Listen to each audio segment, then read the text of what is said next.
thank you for joining Piper Peach Radio this afternoon for Primary Election Day 2026. I'm Aaron Ellison here with Mike Ellison this afternoon in the Piper Peach studio, and we're going to be with you this afternoon bringing you the election results as those results begin to pour in. Mike, it's about 6:58, so people's got about 2 minutes to get in line to vote this That's afternoon. right. Just better be getting out of the car by now. Yes, as long as you're in line by 7 o'clock, you can vote. So if you're pulling into the polling place, make a hurry and get in line before 7 o'clock. Races, statewide races, local races. We're going to cover all of those here this afternoon as those results begin to come in. We just want to take a moment as people start to join us this evening and just thank you for making Piper Peach your choice for your election evening returns. Mike, it's been an interesting lead up to this election. I know everybody, I heard someone yesterday say, I'll be glad when Wednesday gets here. That's I can right. go back to normal television. I said that this morning on our show, Aaron, and I'm really glad to be here as well.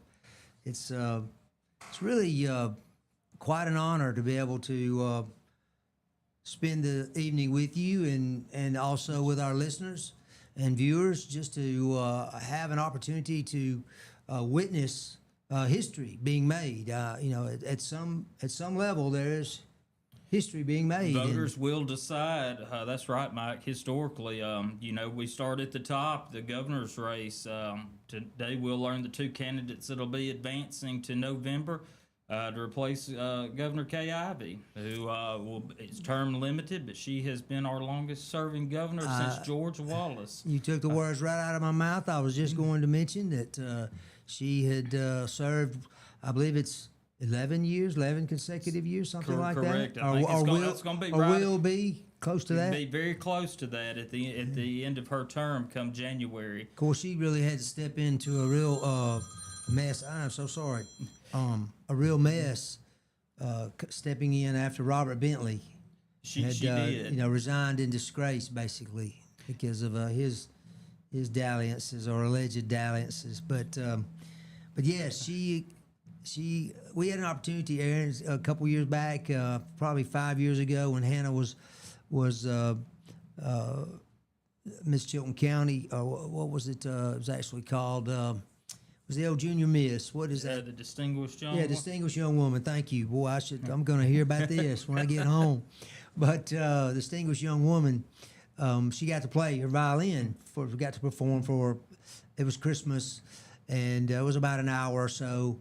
And she wore this beautiful red gown, and everybody was separating. Everybody had their mask on because it was during COVID, and so it was a little different than it would have been otherwise. Well, actually, it was a lot different.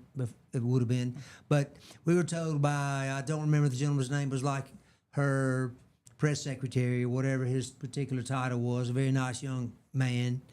And he told us that she was right over these double doors, right where Hannah was playing, and she said that she had her chair sitting right there listening to her, because they had to be separated. She wasn't going to come out to the public, which make perfect sense, for our governor not to be out in public like that.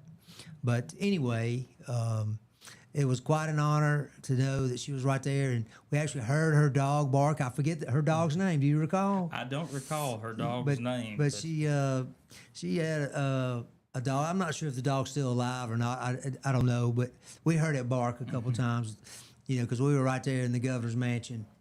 I think that's Court Street, if I'm not mistaken, or maybe not Court Street, but just right there, near downtown, where those beautiful, stately homes are all located. Beautiful homes.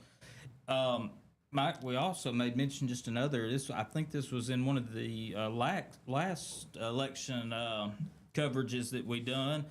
When Jason was in the studio with me, we made the comment that the students that are in school now have not known any other governor but Kay Ivey. That's how long she has been. That is something. I haven't thought about it that way. So, wow. You're looking at, right at a almost 12-year term in office. So, kids that are graduating, this year, were just, either fixing to start school or just starting school when she come into office. So we're poised to have our first new governor in quite some time. Over a decade. Over a decade.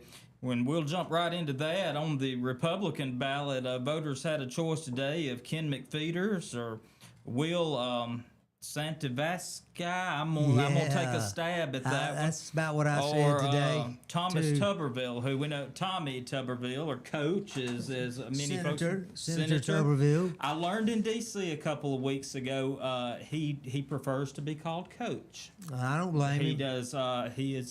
He's quick to tell you that if you call him Senator Tuberville, he's quick to tell you he's Coach Tuberville. So that was something that was interesting that he hadn't lost that hometown feel on that. That race has been a little bit interesting. It has had some legal challenges That's in and right. amongst the candidates of itself, especially it between has. McPheeters and Tuberville there. Regarding the residency. Residency has been an issue of that, and Tommy has served as our senator. And I know there's different residency requirements, but I think with that overwhelming win that he got for Senate, the Alabama citizens are firmly behind him in that, and that was not an issue. And I don't foresee that being an issue with voters in this primary today. I agree. I don't think it will be. I think he'll be. I hate to use the word cruising to a big victory, but I think he'll be celebrating a huge win tonight. Absolutely. Again, I don't know either of these other gentlemen who are running. But, if I could go back for a second, Aaron, we were talking about Kay Ivey. And, Kay Ivey, she started out like the state auditor or something. She ran for, one of these lower offices that tonight others are seeking and won. And, I love to go back and see, if you look into her history, just how, she's lived at that Capitol. She's been so dedicated to the people of Alabama. Because let's face it, they don't make a lot of money. These politicians, our politicians State don't make a lot of money. No, they do not. They do not. It's not considered really even full time. I know they do it. They work full time, but they're not in session full time, and all of that. So it's a little different than it is on the national level. However, I just remember her winning that one and then going up to maybe, I don't know if she won Secretary of State. I don't remember that.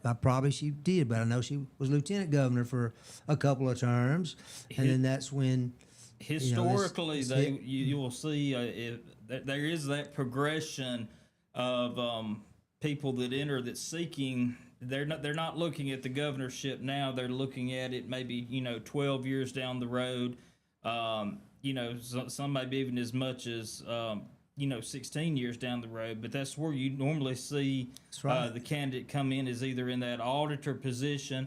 We've had some candidates that have went from Secretary of State. We've had some that have progressed to gubernatorial elections through Ag Commissioner there. So you always, when it comes to governor, and in this case, Tommy Tuberville's the exception to that. He went straight to the United States Senate, and he's come back to run for governor. But historically, you can look at those offices and kind of get a feel for who's going to be on the ballot for governor several years down the road. That's what I'm thinking. One person that comes to mind is Wes Allen. He's won one or two elections earlier. He's currently He's currently Secretary of State. Secretary of State. Okay, that's what I thought. And he's running for Lieutenant Governor. That's going to be an interesting race, I think, Aaron. It is. It's a crowded field for the Lieutenant Governor there. What's going to be interesting to see, and I personally, we look nationwide, of course, everything up and down the Republican ballot has been who can align with President Trump and his administration and his agenda. We look at a few states that have already had their primaries, and we see where his endorsed candidates have done very well. They have unseated some long-term incumbents. Bill Cassidy of Louisiana comes to mind. Absolutely. So it's going to be interesting to see how the Trump endorsements plays in these, because in Lieutenant Governor, do you remember, President Trump has endorsed John Wall, Correct. who was the head of the Republican Party here in the state of Alabama. But Wes Allen has a big name recognition in the state. He's been does. there. Rick Pate, agriculture commissioner. That's right. He's got some name recognition. It's going to be, the polls keep showing, Wall and Allen kind of head to head in that. It's going to really see how that plays out with that Trump endorsement. Is the voters going to lean heavily on that endorsement, or are they going to go with someone that maybe has a little bit more name recognition like Wes Allen? But in both guys are great, awesome guys. But it's going to be very interesting to see how that Trump endorsement plays into the results this evening. See how the people react. Exactly. We talked about Commissioner Pate coming to Chilton County when he was running. I guess that was 8 years ago, 9 years ago. And Rick has been in Chilton County on several different occasions, peach festivals, and things along that. So he has been active in Chilton County. Wes Allen's been active. He's been in Chilton County several times here over the last few months. He has visited some of the Republican meetings and the Republican women's meetings there. So we have seen this election cycle. We've seen several candidates making a stop in Chilton County. So. That's right. We hosted the forum, Piper Peach. We hosted the forum for the agricultural commissioner. All those candidates that night, and were very impressive. I don't know if you had a chance to go back and watch it. It wasn't really that long. I mean, the interviews and the pre-forum show and the post show were longer than the actual forum. I think they were asked only 3 or 4 questions each, but they all had a chance to stand up and talk. And I was very impressed with all of them. Corey Hill, I believe he's the mayor of what's that town he was mayor of? It's up below Gunnersville. Anyway, he's a farmer up there, and he was very impressive. He's obtained Alpha's endorsement, and we know they're very powerful in with their farm pack. And then you had Jack Williams, who's a senator, a state senator from Mobile County. Correct. And then Christina Werner McInnes. She also comes from a long line of farmers, like 120 years, I think, is what, if I remember. She is a fifth generation farmer here in the state. I was impressed with all of them. I did think that McInnes had a plan to go and get started immediately. She seemed to have, I guess I would say, national contacts because of her family's farm enterprises that they have all over the country. Correct. Including Hawaii, as I recall her saying. And a lot of people, Mike, don't realize just how encompassing that office of agriculture is. I mean, a lot of people, yes, farming's the number one thing that comes to mind. Well, it's also agriculture and industries. We forget to say that sometimes. That's exactly where I was going. You forget that the industry part. So that goes down to every one of us. So you pull up to the gas pump, you weights see the and measures. Weights and measures. You see the sticker there that's Huge. been approved. So that's a very large, encompassing office there that goes just beyond agriculture in and of itself there. But again, we've seen those candidates come to Chilton County, and they've spent some time here. Then they have invested some money in campaigning here. So, true. So again, that will be a race to watch this evening because, really and truly, like you said, Jack is elected from South Alabama. He's got some name recognition in the southern part of the state. But overall, from a statewide perspective, all 3 of these candidates kind of faced a name recognition issue statewide. True. Absolutely. And so they do. When you have that, it boils down to what you said. You have to come out front. You have to put a plan out on the table, and you have to prove to the people what your plan is, how you plan to accomplish it, and how you plan to hit the ground running. And that's when you don't have any overall state name recognition. That's how you have to approach a statewide office. And I think she's done a good job of that, Aaron. Several of us commented with her organization. It seemed like organization skills is what I'll call it. They seemed apparent from her the way she approached the questions. But all the gentlemen, I mean, I thought all the gentlemen, the other gentlemen were as qualified, if not more. Like you said, you don't really know any of them. I certainly I had heard of Senator Williams before, but only in passing, nothing too specific, and certainly nothing about Mr. Hill or McInnes. So, yeah, like you said, that name recognition is going to be huge, and that's why, like when she was here, and well, all of them when we were talking with them, they were leaving Clanton, and at 8 o'clock at night, going somewhere, not necessarily to speak anymore that day, but to be ready for the next morning. Bright and early, they're going to be out somewhere shaking hands. Absolutely. Meeting the public and introducing themselves. It is. Two places also on the Public Service Commission are up for grabs. Place one, Matt Gentry, Jeremy Oden.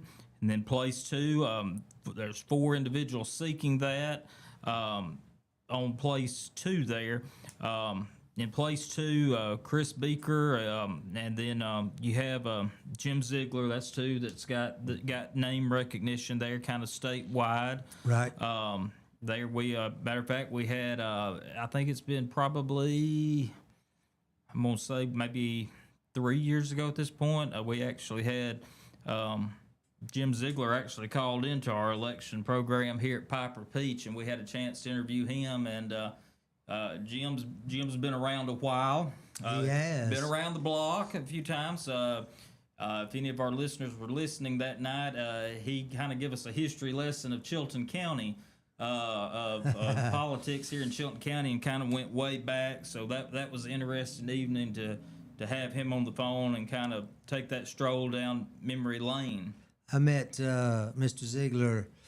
I forget which office he was holding at the time, but he was apparently playing the same golf tournament I was, and we were playing out at Arrowhead Country Club out in, I guess that is East Montgomery, and a beautiful course, beautiful day, and it was so crowded that you'd often have 2 groups come up together, or end up together and wait for the other to hit their shots, and that was the case. And so he was like a comedian the whole time. He's very humorous. He can be, at least. Yes. Certainly was that day, and entertained us all. And I got a very favorable impression of him that day. Absolutely, yeah, Jim. I'm sorry, I meant to finish. That was in like 1992. That's a long time ago, Aaron. And like you said, he's been around. He has. Jim I've been around a while, but he's been around a while longer. Yeah, Jim has been around, but that's our state offices. Now getting probably what most of our listeners, it's 7:15. Polls are officially closed, have been for about 15 minutes.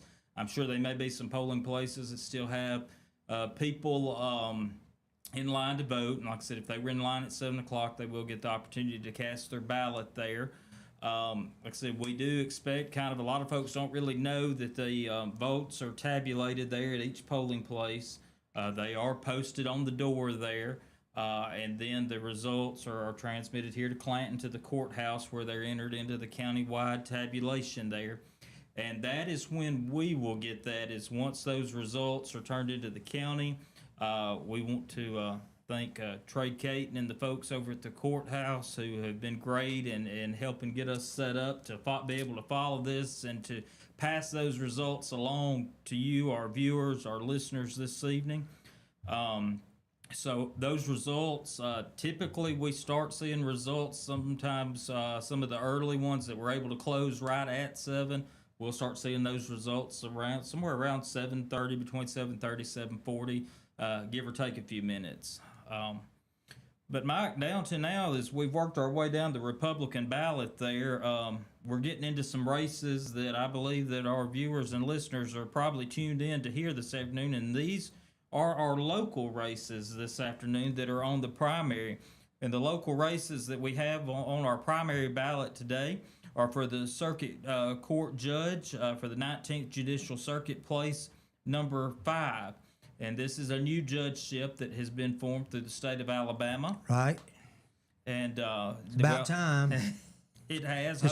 Historically, our judges have been the busiest in the entire state. Correct. The state legislature, when they reworked some of that to try to add judgeships to circuits that had a backlog, ours was one of those. So they have established this judgeship. What a lot of people don't realize is that was one of the deciding factors in our county commission deciding to pursue a new courthouse, because the county is required to provide these judges with office space, chambers, things of that nature. Right. And we did not have that room in the courthouse. I was privileged to get to tour our new courthouse just this past week. I also got to do it about And, 2 weeks ago. And it is Baden and I and Taylor. it is very phenomenal. They had the chambers upstairs set up. Folks, I know there was a lot of discussion about that, but that is something that the residents of Chilton County can be very proud of, is that building. That building will serve this county well beyond my lifetime here. That's correct. Certainly mine very too. Possibly my kids' lifetimes, because that building was designed for future growth. There is a huge space in the lower level, about over 5,000 feet, I think. Correct. That is Completely unfinished. So you saw that too? Yes. I was very impressed with it. I was especially impressed, Aaron, with the security, with the Yes. fact that there's like two sections of it. There's an outside section, and then the interior section is what only the public will have access to. Correct. And I guess the others you'll have to be, there'll be some sort of electronic access. Correct. They would be electronic access for that, and security played a big part in that. So it is it's something that the people can be very, very proud of. We are getting. I know I've got some, but I'm there's some having a hard time reading them, to be honest with you. Yeah, until they really come in, it's going to be. We're getting some preliminaries that there are polling places that are starting to post their results on the door, and like I said, then these results will come to us here. And Mike, I'm just kind of glancing to see if there's anything we can kind of glean from some of this before the official results start coming in. Well, I don't know how many places this represents, which there are 21 of them, by the way, polling places in the county, or excuse me, 20. The 21 is absentee, but the early says place number 1, which I don't see. I guess that would be the Campbell Building if this is done alphabetically. I don't know that. I'm sorry, I don't. But Coach Tuberville has several hundred votes compared to Mr. McFeeters. It's 318 to 26. So that's just in one polling place. And then from what I can glean, the only one I can see right now is West Allen. Let's see if I can see these others. Okay, here we go. Yeah, this is going to be... Yeah, I believe these results are going to be from the Campbell Building.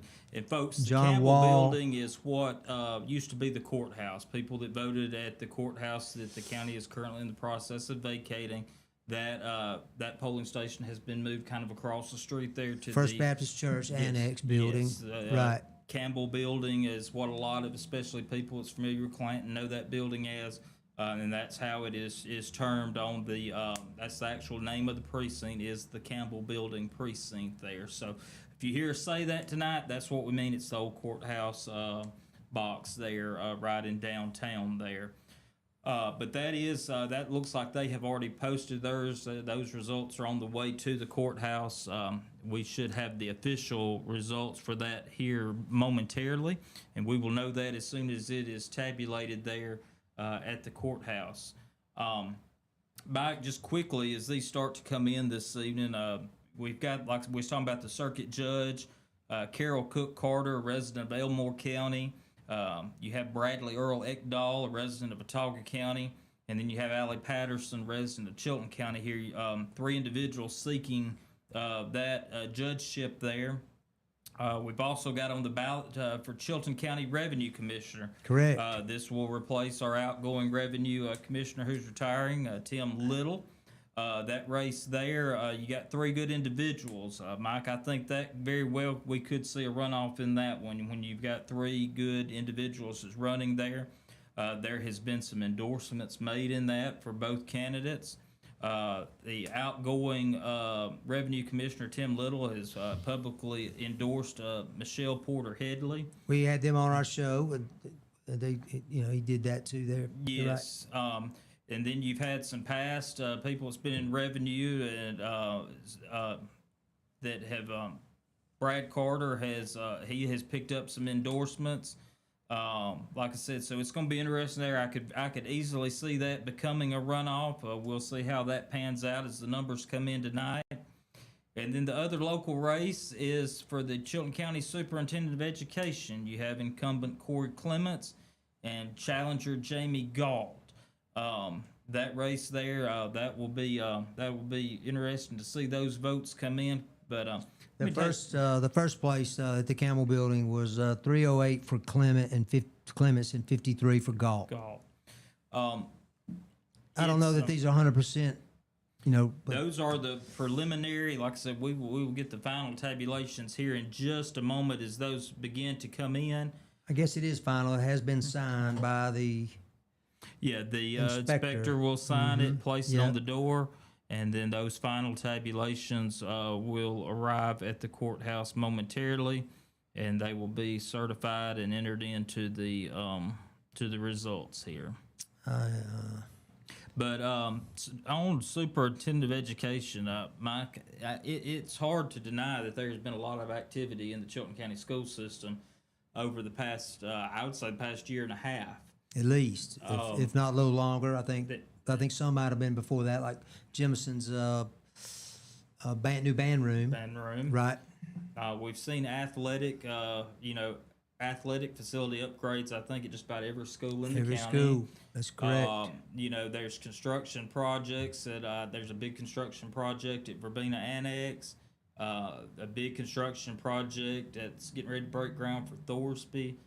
There are a lot, and the big thing is the new Career Technology Center that's getting ready to break ground out on 145 there. Right. It will be a game changer for Chilton County, especially with economic development. That's going to be a big game changer, and it's just hard to deny.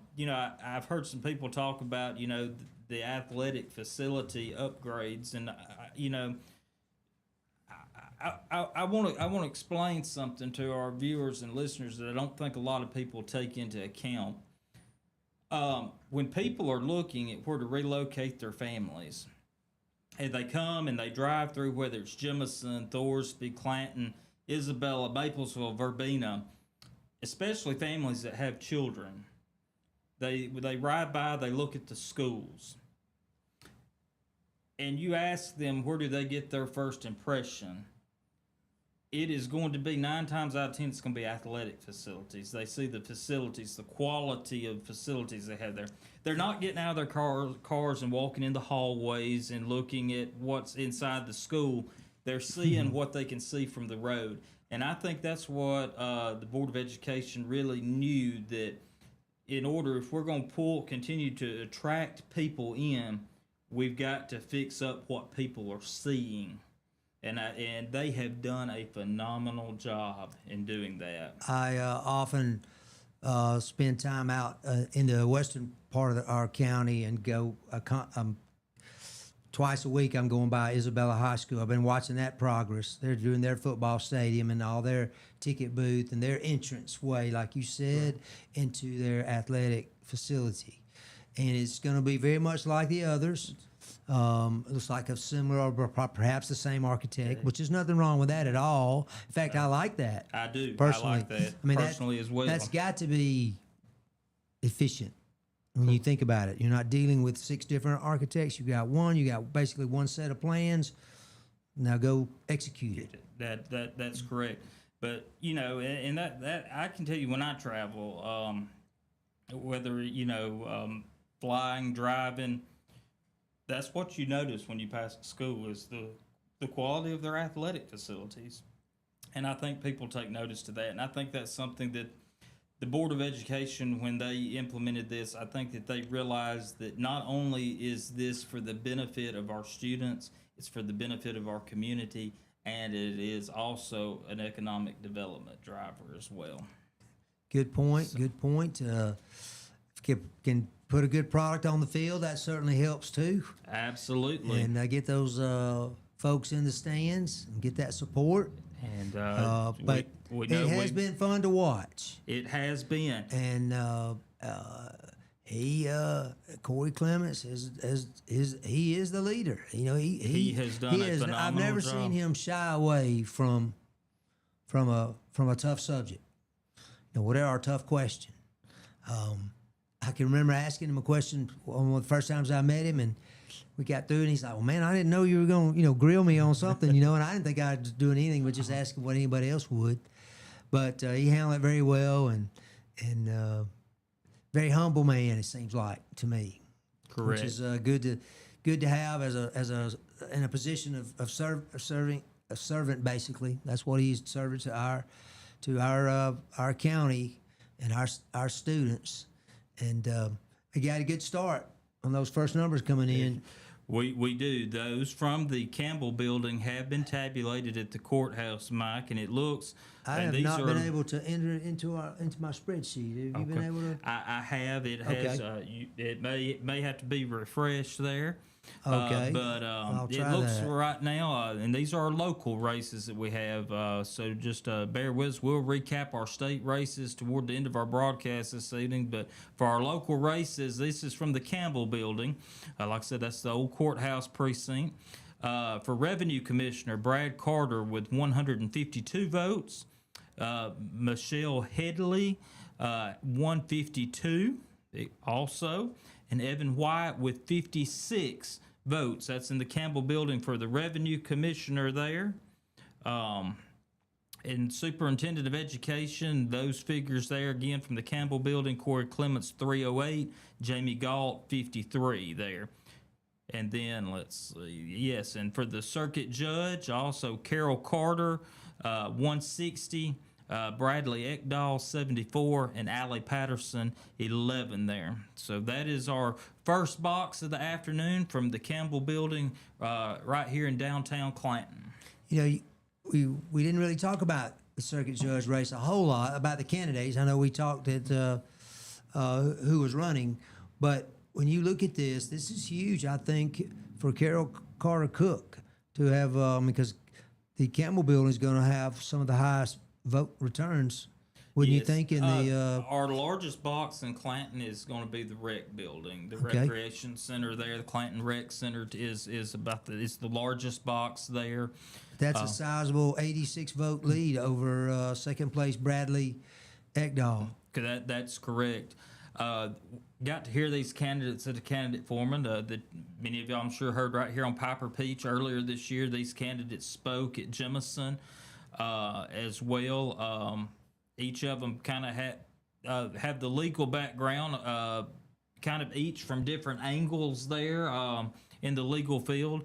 It got a little bit testy there toward the end. Passionate. You expect in races like this, you expect a couple of barbs to be thrown here and there, but I remember that. So they evening didn't well. disappoint. Is that what you're It saying? didn't disappoint. It got a little testy toward the end, but everybody for the most part hung in there with it, and it turned out well. But yeah, so that and like me and Mike were talking about before we come on air this evening, with this race here. You basically have a candidate from each county that is within the circuit here. Exactly. Carol Carter being from Elmore County, Bradley Ekdahl from Autauga, and Allie Patterson from Chilton here. That's very strong for her, because one thing that Carol Carter brings into the race is the significant population of Elmore County. That is a bulk of voters down there. So if you can pull in this district historically, in this circuit, if the Elmore County candidate can pull all their home there, they can pretty much just count on a portion of the rest to get to that majority vote. So to see Carol Carter, this is one box. We'll see what the others Yeah, bring. that's right. It could change. There's 19 more here in this but county. She is off to a commanding start here in Chilton County. Correct. And I'm glad you clarified that. One thing we haven't talked about, and I know we will at some point. We may, while we're on the air, we may not get very many results yet on the United States Senate. The Senate race, absolutely. The Senate race is huge. We were talking earlier about the influence of President Trump's endorsement, and we know that he has endorsed Representative Barry Moore. And I have enjoyed Representative Moore's commercials, perhaps more than others. He has a little fun in them. He does. Shows his, more human side. He does. Some candidates can do that and get away with it, and some can't. Well, a few weeks ago when I was in D.C., I had the privilege of visiting with Barry Moore's office there, and I actually had the privilege to actually meet with him for a few moments himself. And Mike, he's as genuine a guy as you could imagine. What you see in his commercials, that's him. That's the only way I know how to describe it. Is it just very, very genuine? He come in. You didn't get the high and mighty. It was, he come right in, shook hands, engaged in conversation. Somebody you felt like you could sit down and have a conversation with. Well, I know that several months ago, somehow a friend of mine, Glenn Graham, out in the Fairview community, was contacted, and Representative Moore came out and spent some time with him and rode around on his gator around his property, and he got to show him all of his fruits and vegetables that he grows out there, and he felt like when he was telling me about it, he wasn't endorsing him by any means, but he was saying that he was a very genuine person and seemed very comfortable riding on that gator, out in on several acres there in Chilton County. Well, according to this, is just preliminary off the AP this afternoon, so you got to think the results are just starting to come in statewide. But according to the AP right now, and this is statewide right now, it shows Barry Moore with 42.2%, followed by Steve Marshall with 29.3%, and that is a statewide. I'm interested to see how Jared Weaver. Is it Weaver? Jared Hudson. Excuse me, Jared Hudson. I Hudson's apologize. currently at 16%. Those are totals according to the AP wire right at the moment. But Hudson, he is he's really an unknown, coming from, although very successful businessman and patriot, served in the military, still serves the military in his private civilian role, I guess I'll call it. But he's really spent a lot of time, Aaron, trying to get voters' attention during this cycle. There's been a lot of money spent in the Senate race statewide. Mike, we'll break right. We've got another box that has been tabulated at the courthouse, and this is the Gap of the Mountain box, or Cane Creek. As some of us, Cane Creek, a lot of us know as Gap of the Mountain out there. On the Revenue Commissioner, for that, Brad Carter with 90 votes, Michelle Headley with 101, and Evan White with 59 votes there. And that's for Chilton County Revenue Commissioner out of the Gap of the Mountain, Cane Creek box out there. Let's see if they have. That's exactly 250 voters came out to the Gap of the Mountain. And they have also, this is also Gap of the Mountain, Cane Creek, for the Superintendent, Chilton County Board of Education, Corey Clements, 204, and Jamie Galt, 42 votes from the Gap of the Mountain. Let's see. We'll see if they've got our circuit judge. These are coming across. There's Allie Patterson battling back. She got the most votes at that precinct. Yes, she. Or polling place? Do we call them precincts? Precincts, polling places, ballot boxes. We'll take what we can get this there you evening. go. But yes, like you said, Gap of the Mountain. Gap of the Mountain. Yeah, Carol Carter 81, Bradley Ekdahl 67, and Allie Patterson 92 there. So, like I said, those are the results of the Cane Creek box there for our local races there. So, slowly starting to come in, and this will get a little bit quicker, folks, as the evening goes on, as those results begin to arrive at the courthouse.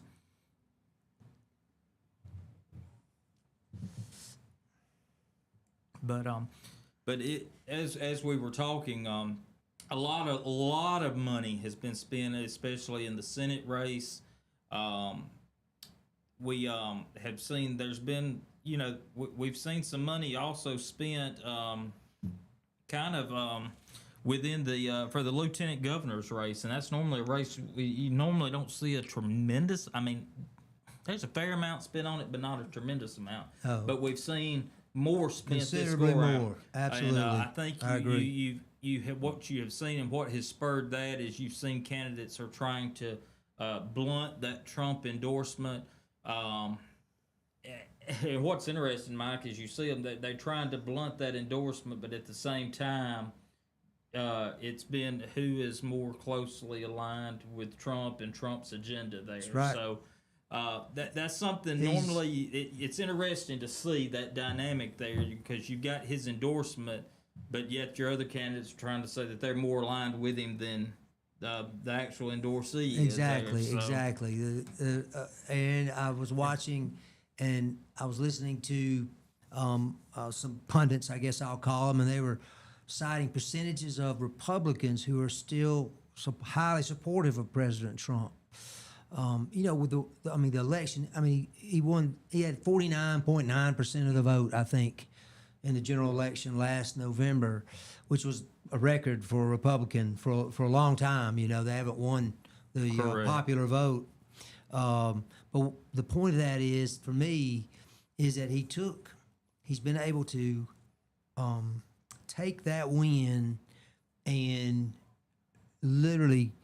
I wish he could have won the second term, his second one in a row. Although it seemed like he came in more focused here the second time, because he missed it. He missed that 4-year gap there with President Joe Biden. And when he came in, he was able to hit the ground running, literally.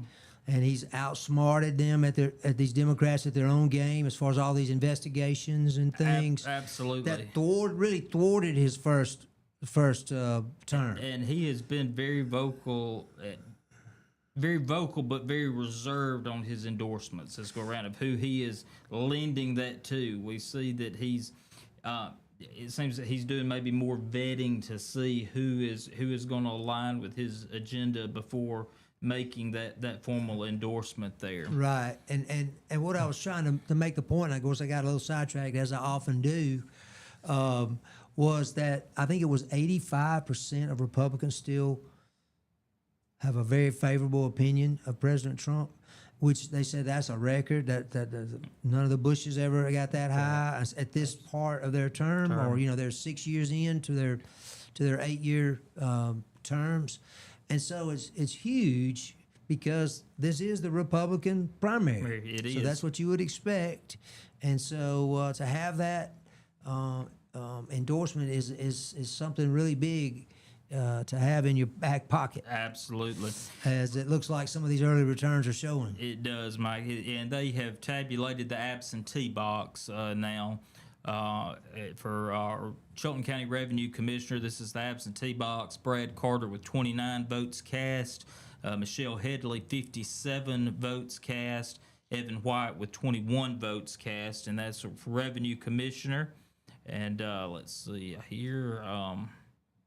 I'll learn to hit the right place here in just a moment. Superintendent of Education, absentee ballots, 82 to Corey Clements and 22 to Jamie Galt there. Right. Then over for our circuit judge, place 5. And for the absentee box, Carol Carter with 46. Bradley Ekdahl with 15, and Allie Patterson 38 there. So just keep in mind, folks, on this circuit judge place, just because a candidate wins Chilton County doesn't necessarily guarantee that they win the office that they're seeking or the nomination that they're seeking for this office. Because, like I said, once all of Chilton County's votes are tabulated, then our votes are then tabulated with the votes of Autauga and Elmore County to determine who the Republican nominee is for that Correct. judgeship there. So. Well, I think the early returns are showing that it looks like we've got two people in the revenue commissioner's race who are pretty much neck and neck. Now, of course, I don't know at this point. I would say neither one has a 50% majority, but No, currently they're still below the 50% threshold. we have three boxes in. So, yeah, with 3 boxes reporting the combined totals on revenue commissioners: Brad Carter 271, Michelle Headley 310, and Evan White with 136. So, right now, Michelle Headley and Brad Carter are the two that are ahead in that at the moment. Like I said, still a lot of boxes to go. We'll see how the numbers hold throughout the afternoon. Well, the first numbers that I see on our statewide races on AL.com is that it's they're not even at 1% of the votes being counted yet. So we're 43 minutes in.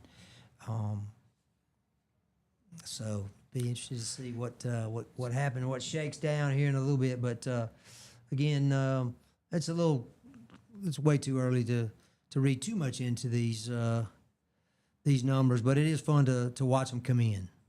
Yeah, it is, and it's interesting to note we talked with the governor's race about some of the legalities, that had been launched against Tuberville. As of 5:30 this afternoon, the judge dismissed the residency challenge against Tuberville, which we expected that to take place. So no surprise there. But it's but we want to take just a moment, as like I said, as we're waiting on more returns to come in. We want to thank you for joining Piper Peach this afternoon. Again, I'm Aaron Ellison here with Mike Ellison. We appreciate you joining in, making us your choice for primary election night coverage here for Chilton County. We have just had a new box, and Mike, this is one of the larger boxes of the county that has posted, and it is the Jemison City Hall box has posted there. So I was there a little earlier. For revenue commissioner, this is Jemison City Hall. Brad Carter with 193, Michelle Headley with 303, and Evan White with 64. That's at the Jemison City Hall. And then for our superintendent of education, for Jemison City Hall, Corey Clements 454, Jamie Galt 96, and then on the circuit judge place 5, Carol Carter 191, Bradley Ekdahl 141, and Allie Patterson 190. That puts Allie from third place into second with these boxes that have been reported. That is correct. Right. So, well, Aaron, why don't we take a break for just a minute, and we'll come back after these words from our sponsors. Thank Absolutely. you for being here with us on election night for these election results in 2026 with Piper Peach Radio. We'll be right back.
we're back. 7:48 here, Piper Pizza Radio with Aaron and Mike. We are bringing you the 2026 election returns from Chilton County and statewide. Statewide, we still don't have even 0% reporting, but Tommy Tuberville has 87% of the votes. I expect the AP to call that race very, very quickly this evening. I think you're right. You also look at the Senate. My numbers show Barry Moore with 55% of the vote. Steve Marshall and Jared Hudson, they're neck and neck. Of course, if that were to hold up, there would be no runoff. Be no runoff. That is correct. That would be a huge win, I think, if that could happen. There are other districts. These district elections. What's going to happen in a few weeks or a couple of months, or I think it's June, isn't it, or is it next month that we're going to have these special elections? Or is that August? I think it may be August. I think it's going to be August on that. The Supreme August, Court maybe has 11th, cleared the way for that to take place.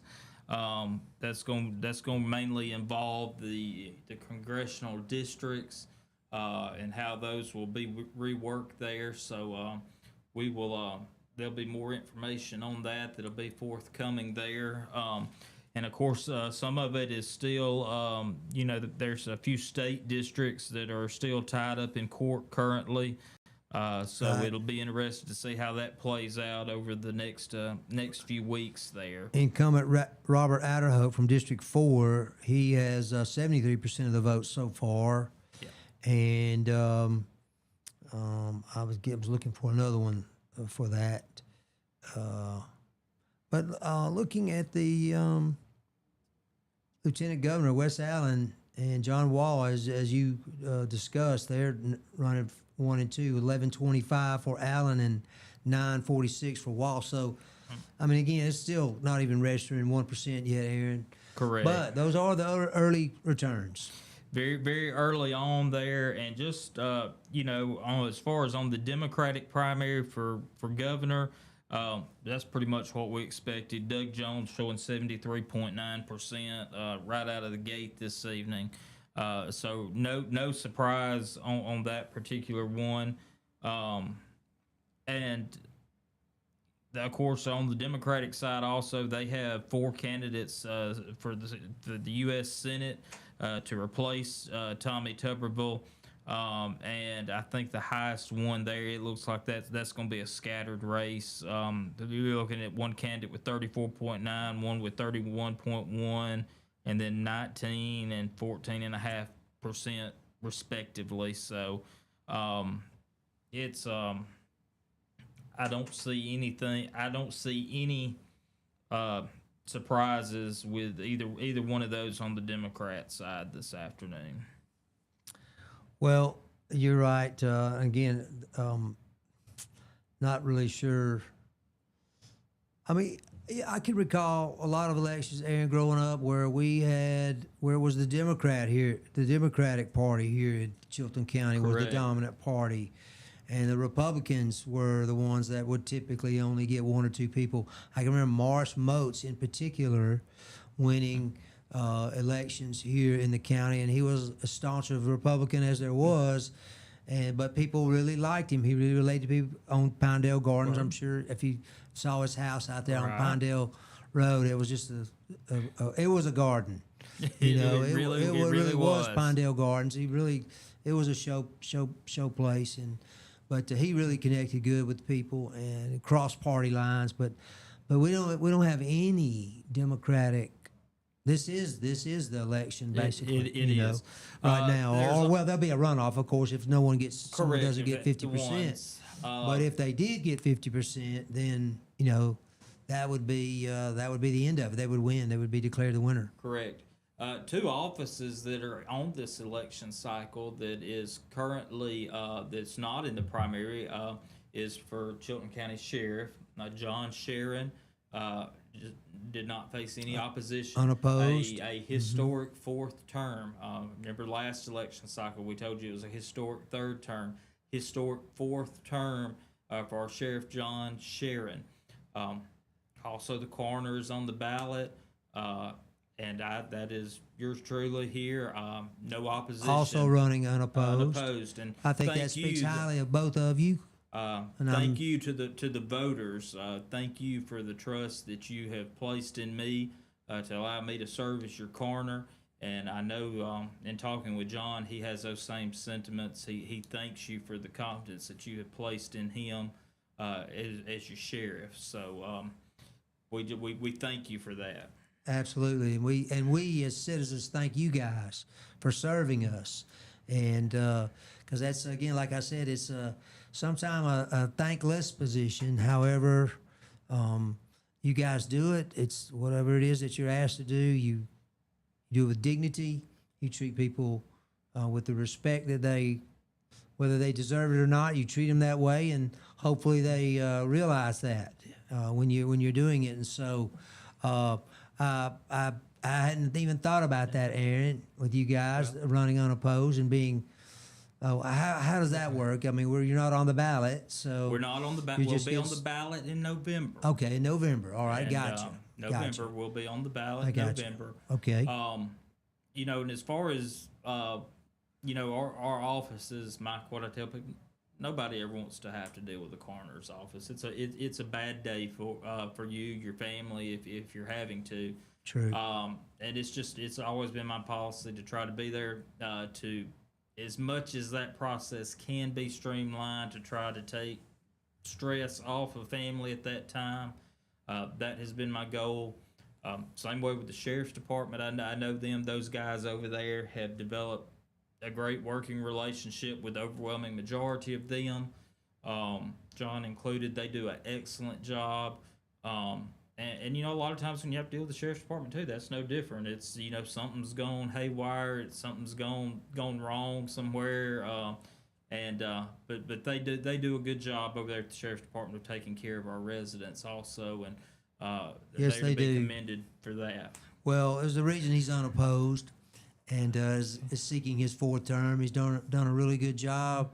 I had the privilege of serving sheriffs like John Sheeran in my prior role before I retired, working with a company called County Risk Services. We provided insurance services to county governments, including our county commission and sheriff's departments, highway departments, whatever department they had. I think that when I worked there, we had 59 of the 67 counties that we managed or managed claims for, including any lawsuits, anything that went on. And I can tell you, the folks here in Chilton County have got we have a really good sheriff. Yes, things happen. You're dealing with people, and especially in his role, with high emotions, as in your role. Although a little bit different, as you said, the circumstances are a little different. But the point is that that is apparently transferred very well to his department and his team that he has assembled. If you watch or pay attention to the county commission meetings, I think the commissioners are very pleased. They seem to have a pretty good relationship. And Aaron, I can tell you, it's not that way all over the state. No, it's not, Mike. But they do a real good job, and that's what I tell people. We in my role as coroner, and I know a lot of times in John's role as sheriff, people come and they have questions about something that they're going through, or something in my case, something that's happened to a family member, Right. or something has gone wrong, and we try to be compassionate to the situation, but we also have a duty to be honest to you at the end of the day. And sometimes the answer that we give, we understand it's not the answer that they want to hear at the end of the True. day. True. But at the end of the day, we have to uphold the law. We have to uphold the ethics of our office there, and discharge those duties. And so it's difficult to please everyone there, but we do our best to try to do everything in a manner that is above board, and compassionate and with dignity as much as can be in those I think situations. that's quite evident. We have a new box reporting at the Clanton Library in the Revenue Commissioner's race. Brad Carter has 201 votes cast there. Michelle Headley 183, and Evan White 116. That makes Headley with 796. Brad Carter 665 votes, and Evan White 316. With that would be what 5 out of 21. So we still have That's 16 correct. more. That is correct, Mike. And if these numbers continue to hold true, there, like I said, we've got Jemison, we've got Clanton in there. We've got one of our rural boxes, Cane Creek, that's in there. So we're starting to kind of get a gleam of kind of where the numbers. So if these numbers continue to hold throughout the rest of the boxes as they come in the scene, it looks like, as we talked about earlier, it looks like there could very well be a runoff in that race there if these numbers hold true. I will say that at Clanton Library in the superintendent's race, Corey Clements collected 403 more votes. Jamie Galt 92, making Corey's total 1451, and Galt at 305. Now in the circuit judge race, Carol Carter Cook collected 220 votes at the Clanton Library. She still leads Bradley Egdahl and Allie Patterson.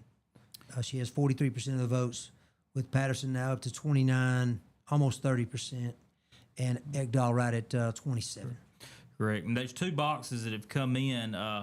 I'm going to take this will be the Collins Chapel box there at votes at Collins Chapel Baptist Church. I did not notice that. I'm going to run through that. And Mike, also Fairview Fire Department has come in. So if you want to look at those, I'm going to give Collins Chapel, and then I'll let you give the Fairview box. But for Chilton County Revenue Commissioner, the Collins Chapel box, Brad Carter with 93, Michelle Headley with 61, and Evan White 31 votes there. And for the Superintendent of Education, again, Collins Chapel box, Corey Clements 168, Jamie Galt 16, and the Circuit Judge Place 5, Collins Chapel box, Carol Carter with 56, Bradley Ekdahl at 40, and Allie Patterson with 74 there.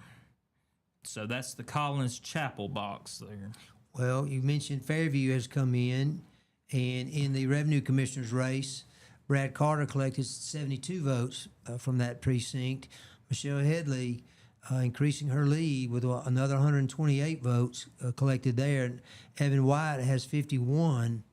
Right now, that lead is 155 votes for Michelle Headley, with, again, about 14 more boxes to report. And the Board of Education at Fairview, Corey Clements collected 207 votes. Jamie Galt has 45. In the Circuit Judge, we have Allie Patterson collecting 88 votes at Fairview.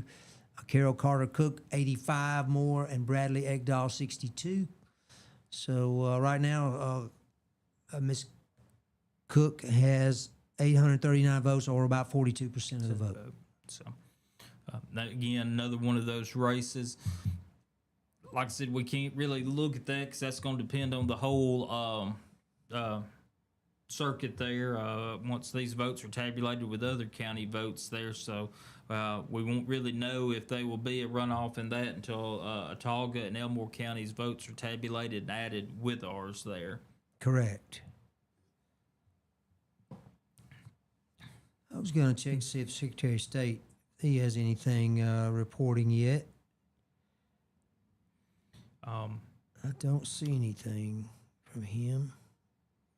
I thought they might be posting things at this point, but not yet. Yeah, the AP has updated just a little bit for the Alabama governor or GOP, Tommy Tuberville 86%. So far, that's holding. What's that percentage of votes that have been counted so far? It's made it to 1%. 1%. Okay, so it finally got to 1%. We got to 1%. In the Democrat primary for governor, Doug Jones with 70.8% currently, and his next closest challenger was Will Boyd at 14.2%. It kind of surprises me that he's only polling at 70s. He's about to, by far, the most well-known candidate that the Democrats have Correct. presented, I guess you say. The AP also for the Alabama or for the U.S. Senate seat, Barry Moore with 46.4%, followed by Steve Marshall with 21.8%. Again, that's with 1%. So, Gotcha. so like I said, it's going to be interesting as those numbers continue to come in statewide this afternoon. Just taking a look to see, looks like there hadn't been any new postings right at the moment, official postings from the county. So again, just following some of these state races around. Like I said, the incumbents are doing very well. Like I said, just from our congressional delegation from around the state. The District 3 for U.S. House, Mike Rogers, 88%. You said in the House District 4. He's chairman of the Arms Committee, I believe. Correct. In the House. And then Robert Adderholt for the District 4, he's at 75.5%. The Lieutenant Governor race, this is according to the AP with 1%. Wes Allen, 43.9% of the vote. John Wall, 33.5%. All other candidates are under 10% there. But he's still, Allen's still below that 50% threshold. Correct. So, which is really where he wants to be at the end of the night. Yeah. For Attorney General, State of Alabama Attorney General, GOP, Catherine Robertson with 44%, Jay Mitchell, 32.9%, Pamela Casey with 23.2%. Aaron, I would say, and I don't think I'm going too far out on a limb here when I say it, that was definitely, that has been one of the most hotly contested races with people slinging a lot of stuff that looks like mud. Correct. And I've had several people reach out to me, anybody that follows me on Facebook when it comes to mudslinging. Guys, ladies, those who are candidates, those of us who do hold public office, I'll repeat that sentiment tonight. Let's do better. Let's do better. It's not, as my mama would say, very becoming. Mm-hmm. Correct. It's not becoming when you act like that. Rise above that. Let your character show. That's the way she talked, And That's I think people want to talk that way again, Aaron. They want people to feel that way and believe in it. Correct. I really believe that. People want to know about the person. They want to know about the issues and how you are going to tackle the issues. So that's what it boils down to, Mike. You see where Hillcrest is coming in? I see where Hillcrest. So this is going to kind of give us an idea, Mike, over in the western part of the county, kind of how things over in that area could shake out here. But it looks like for the revenue commissioner there at Hillcrest, Brad Carter with 97 votes, Michelle Headley 88, and Evan Wyatt 45 votes. So it's tightening up a little bit. It is tightening up a little bit there in the revenue commissioner. Less than 100 votes now. It's 89 votes separating Carter and Headley, with Headley in the lead. And Superintendent of Education, again, Hillcrest box, Corey Clements 202, Jamie Galt 30. That's for Superintendent of Education. And then on the circuit judge, place 5, Carol Carter, 89 votes, Bradley Ekdahl, 53 votes, and Allie Patterson, 79 votes there. So if that were to hold throughout the circuit, I mean, that could mean Allie Patterson would be in a runoff with Carol Carter. That is correct. If that whole circuit wide, they would be battling. She would basically need most of Ekdahl's supporters to support her to win.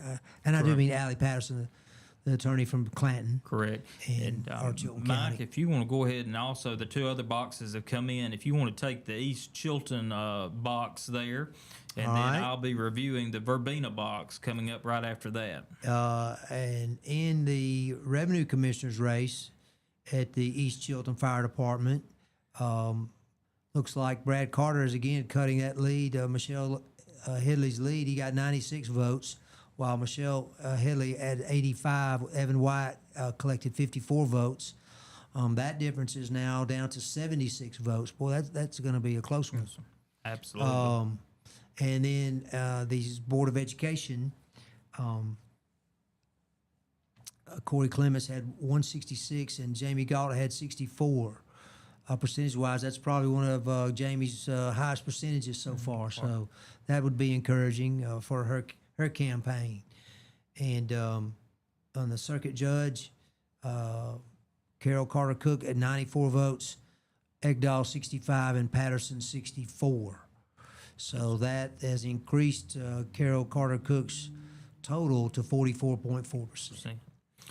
Thank you, Mike. And for the Verbena box, for the Revenue Commissioner of Chilton County, Brad Carter, 151, Michelle Headley, 94, and Evan White, 93 votes. And that is the Verbena box.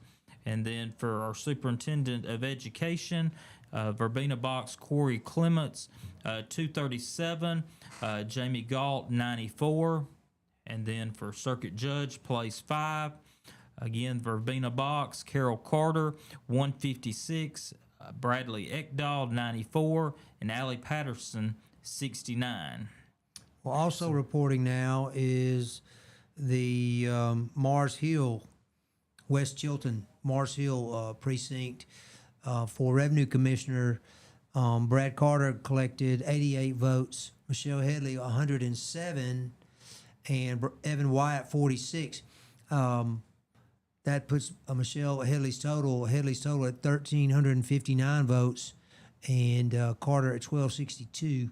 We may have had another one come in beside that. Aaron, did we? Oh, that's what I was looking at. I don't think so. I think that is it. Okay. So that's that race is back up to 80. She's increased her lead back up to 97 votes there for a 97 vote lead rather for Michelle Headley.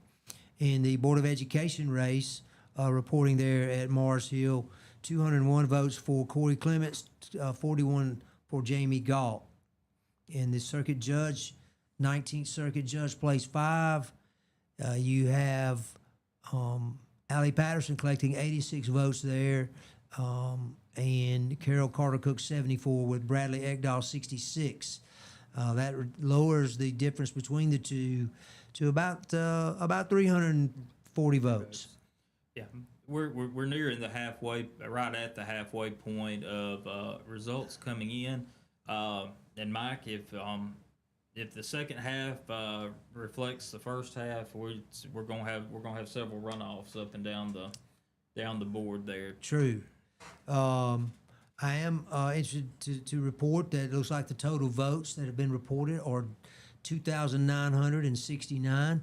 I should have checked, Aaron, but do you have any idea how many total voters there are on the rolls here in the county? Not an exact number, but based upon the numbers that I see today, it does look like a lower voter turnout. I mean, we have a population around 40,000. Isn't that about correct for our county? I believe. Correct. So we probably have, I would say, 20,000 at least or more registered voters. So it's the primaries. It's like I said, there's some high profile races. And think about it. There's a lot of, I don't know what percentage are Democrats here in Chilton County, but there's some.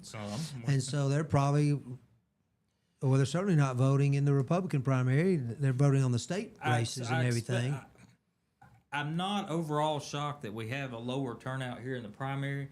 I think our higher turnout will probably be in November. Sure. People like right. Because what you get, and I think some of what we may see here, you get these primaries, just like I said, you take the revenue commissioner. You got three good candidates. Like I know all three of them. All good folks, and you get some people just say, hey, I know all of them. I don't want to vote against nobody, so I'm just not going to vote. I'll wait and vote in November. Right. And like I said, it's part of our democratic process. That this is how we do it. But I think we have the potential to see a higher voter turnout in November there. Would you like to take Union Grove? It's reported since that's your. I will. That is my home box there at Union Grove there. Let me refresh mine real quick, and we'll get that up. Yes, Union Grove for Revenue Commissioner. Brad Carter is. You need a refill? I will take that because they're getting a little low. But Revenue Commissioner, Union Grove box, Brad Carter, 139. Michelle Headley, 206. And Evan White, 70 votes there in the Union Grove box. And for our Superintendent of Education, Corey Clements, 344. Jamie Galt, 53. And for the Circuit Judge, place 5. Again, these are from the Union Grove box. Carol Carter, 123. Bradley Ekdahl, 94. Allie Patterson, 168 there. So, like I said, right now, the Chilton County total in that Circuit Judge, this is Chilton County votes only. Right now, Carol Carter holding about 41% there. Allie Patterson, a little over 32%. And then Bradley Ekdahl, right at 27% there. Sometimes, I think often, the person who finishes third in these types of races, they actually can exert quite a bit of influence. They can. Assuming they can endorse, and their endorsement is something that the people, their supporters will follow. That is correct. Because there's such a tight margin, and that is, like I said, if we go to just for right now, just take into account the revenue commissioner race, you've got Michelle Headley with 42.62% of the vote. Brad Carter's got 38.15%. Evan White has 19.23%. Just theoretically, if this holds through and we're still running along these same percentages at the end of the night,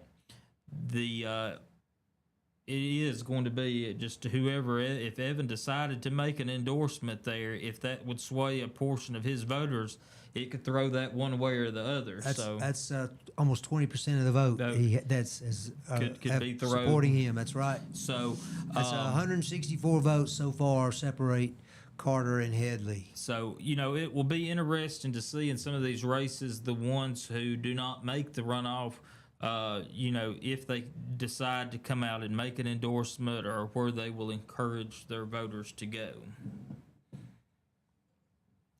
So, let's see, do we have another box report? Numbers seem to be different. We are. Maybe not. We're at the point now to where they would sometimes they can come in a couple of boxes at a time.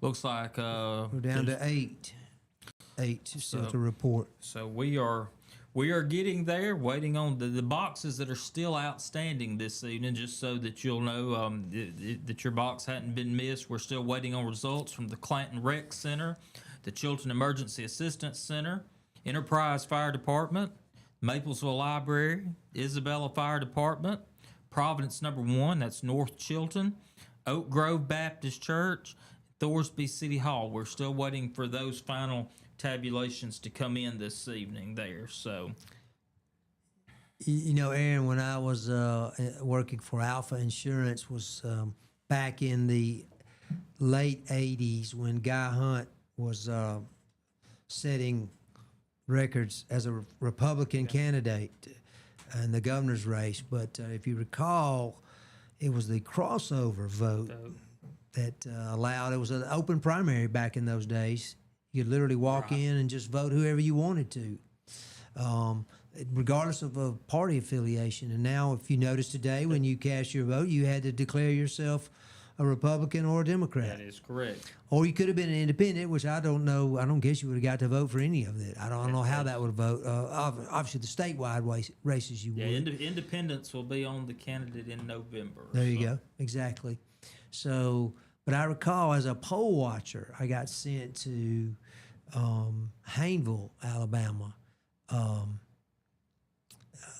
to observe their polling. They were concerned about these crossover votes and the fact that some of these counties perhaps had prior instances of questionable voting habits. People voting that were no longer alive, people voting that no longer, lived in the county, those kinds of things. And I was supposed to watch that. And I was just a young guy. I was thinking 27, 28, long time ago, 1988. And I just remember that was when Charlie Graddick was running for on the Democratic side. And it was quite an upset that Hunt won. Yes. And then he won re-election by even a larger margin. And 4 years later, of course, he had some issues, some legal issues. Guy Hunt, first Republican governor of the state of Alabama since Reconstruction. So that was like 1870 or something like that when we got readmitted to the Union. Yep. So, but anyway, I recall I wasn't exactly welcomed with open arms down there. I really didn't even know what I was doing. They were just told me to watch. Report anything that was unusual. Well, I didn't see anything unusual. I got to watch them count the votes, and the person signed it, the inspector, as you correctly called it a minute ago, and that was quite an interesting night. And I remember as soon as it was over, I took a quarter across the street from the courthouse there in Hayneville, the Lowndes County Courthouse, and got in a phone booth and called who I was supposed to report to that night. And it was probably 9 o'clock. So here we are at 8:20. We could be here for another while.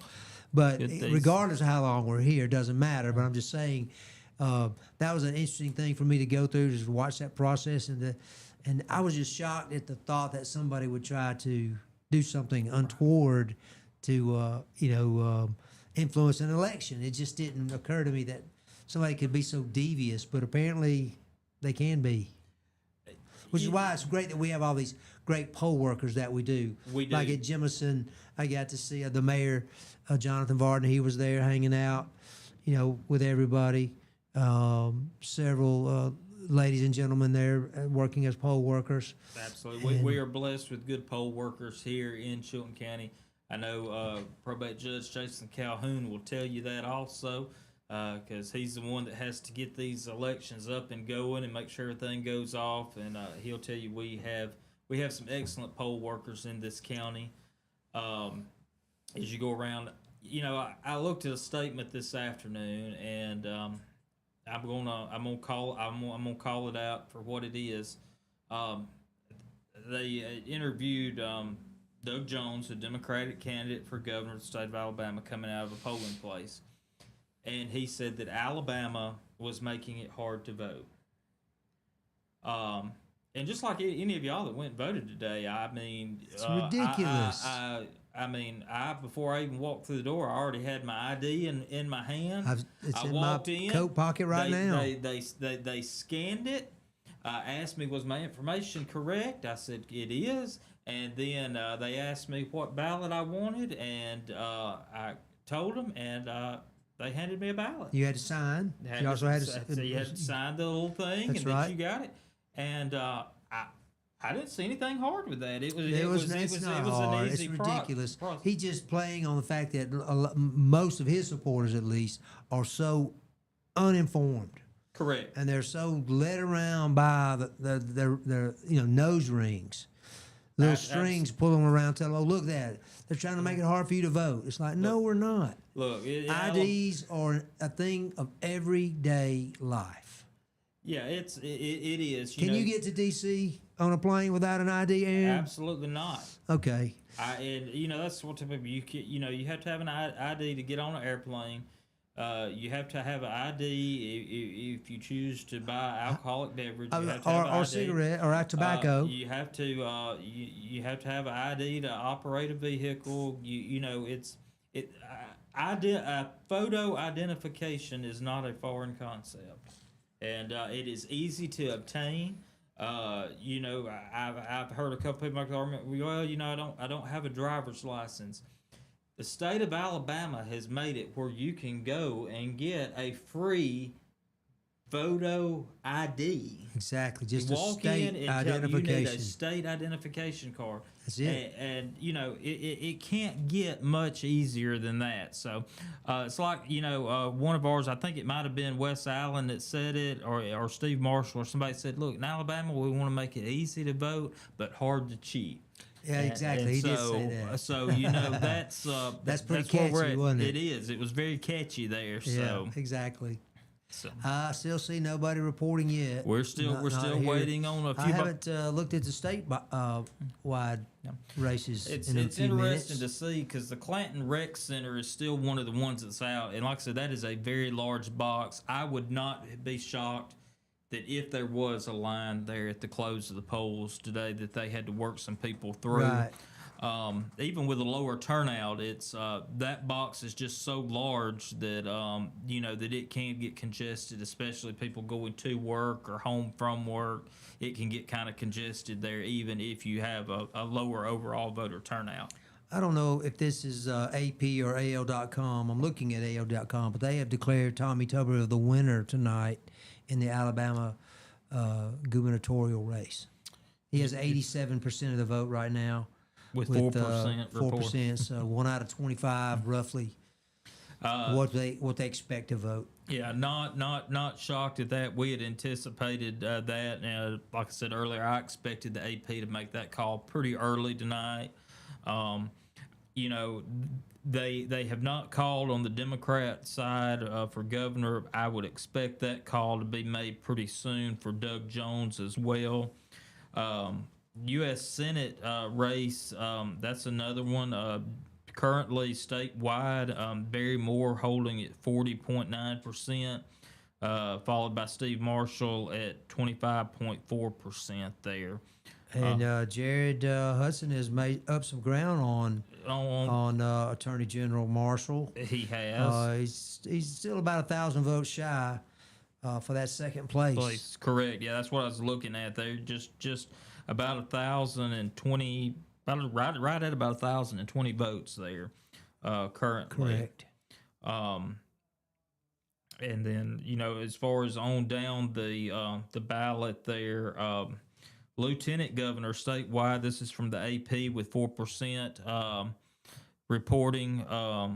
Wes Allen at 41.2%, John Wall 37.5%. And that race is tight. And Wall has cut that. He was down about 8 points earlier. Now Correct. it's Now cut down to 4. Yeah, it's 3 rather. And as of right now, AP just updated those numbers statewide.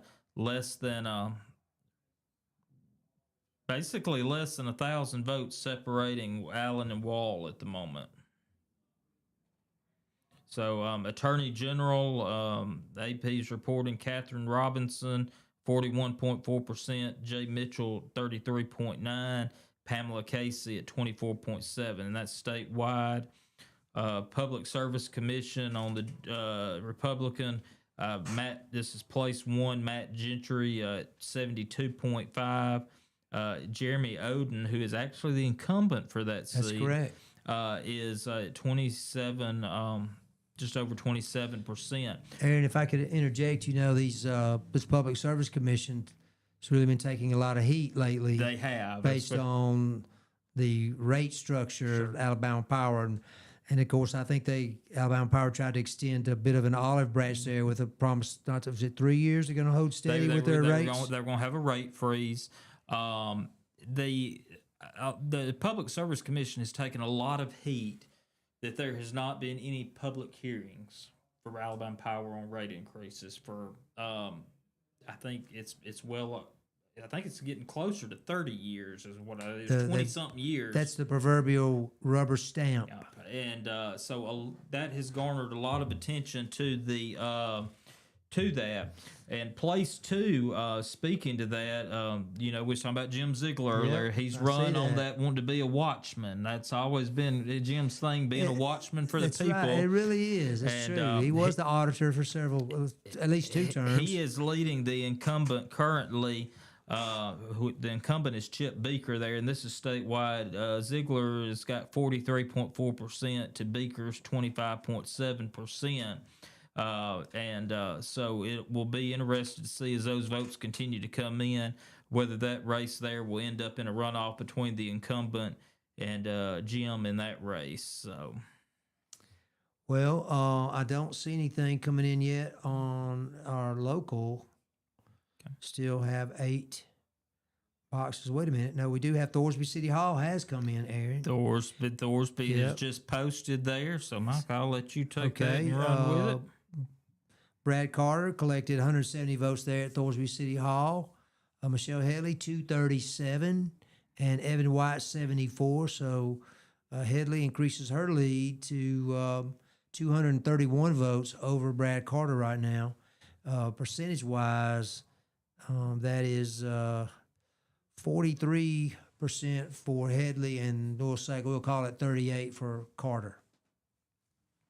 And then in the Board of Education, Corey Clements is continuing his, that's right in his backyard, 431 votes to 45 for Jamie Galt. So That's not looks a like surprise. he's, no, in it's that not. home box there. We were just talking. I mean, the people can see, and it's not necessarily anything against Ms. Galt, but it's Corey has been doing a really good job, and it's quite apparent to the citizens. correct. In Thorsby City Hall for the 19th Circuit Judge, place 5, looks like Allie Patterson collected 185 votes.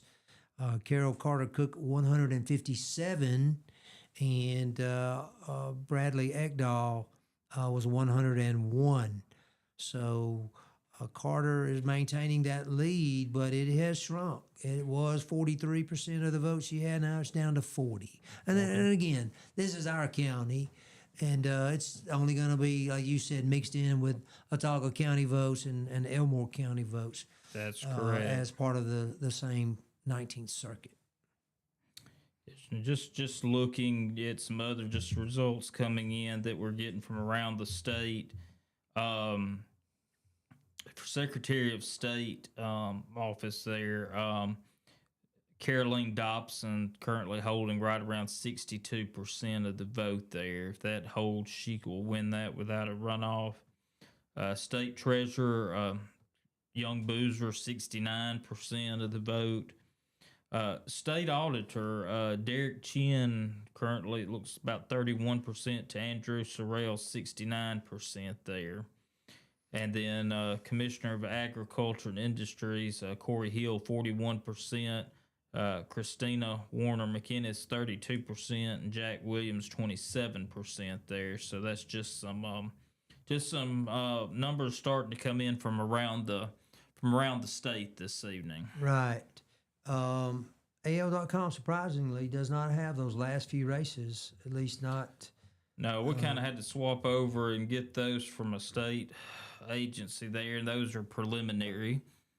I was just surprised when I forgot about the agriculture commission and everything. It was on there earlier, but it's not now. So let's see. Do we have another box reported? That's what we're looking here. It is updating. I'm showing that we're still waiting. No, we're still 7. Still Yep. holding at 7 more. We have Oak Grove there in Jemison, Providence off 155 there in North Chilton. Isabella Fire Department, the Maplesville Library, Enterprise Fire Department, the Chilton Emergency Assistance Center, and as you said, the Clanton Rec Center. Still waiting on those boxes to come in this evening. I think what we're going to do for just a second, stay with us this afternoon, this evening, is we wait these last few results to come in. I think me and Mike's is going to refresh our drink. You refresh yours and you join us back here. We'll be back with you in just a moment as we continue to bring you the 2026 Chilton County primary election returns this evening. I'm Aaron Ellison with Mike Ellison here. Stay with us. We'll be back in just a moment.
Welcome back this afternoon. Thank you for joining us here in the Piper Peach studio this evening as we continue to await election results from the last few boxes here in Chilton County.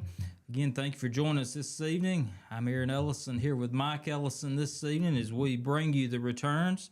Again, we thank you for making Piper Peach Radio your choice for your election night coverage. We are still waiting, Mike, on those few boxes that we mentioned earlier. Like I said, some of these boxes are kind of larger boxes there, so I'm not overall shocked that we're still waiting on some of those to come in. We've looked at our state races. Overall, I can't say that I've seen anything that stands out to me as just an overall surprise. What about yourself this evening? Well, no, I don't either. You mentioned earlier in the show, or coverage rather, you mentioned Mike Rogers. He continues to maintain a huge lead in his race in District 3, and then for the U.S. House, of course. And then Robert Adderholt also is dominating with 78% of the vote so far, even though it's still around 13% is reported in that particular race. Right. But I expect that to hold. Correct. And also, our for the 6th Congressional District here, which covers Chilton County, our Congressman Gary Palmer holding a very commanding lead, almost 80, the last I checked, was right about 80% of the vote. Gary's a good guy. He has served us very well, and he just runs a top ship office up there. It runs it like clockwork, and they're very attentive, and he has done a phenomenal job representing the 6th Congressional District, including Chilton County here. Well, he also has, we've got a report from Maplesville Library, so yeah, go ahead with that. We can check that if you want. I was just going to say, though, about our candidates for the House, all subject to that special election coming up in a couple of months, and there's not a provision in there here for a runoff, so it's going to be winner take all. Whoever gets the most votes. And I don't know how many people are going to qualify, how that's going to work. I mean, what if you had a field of 7 or 8 candidates? I mean, you could come out with a really unconventional winner. It's possible. I think a lot of people that would be considering that is going to look at what's on the ballot today and how the candidates today did. Right. And if you've got a strong incumbent, someone just take for instance like we were just talking about Gary Palmer. There's somebody that's commanded 80% of the vote who is still going to hold. Who's based upon this map, Gary I think will pick up a little bit of territory in the Elmore County area. Right. So if somebody that was in that area that moved into this, they would have to really take into consideration if they thought they could overcome that kind of,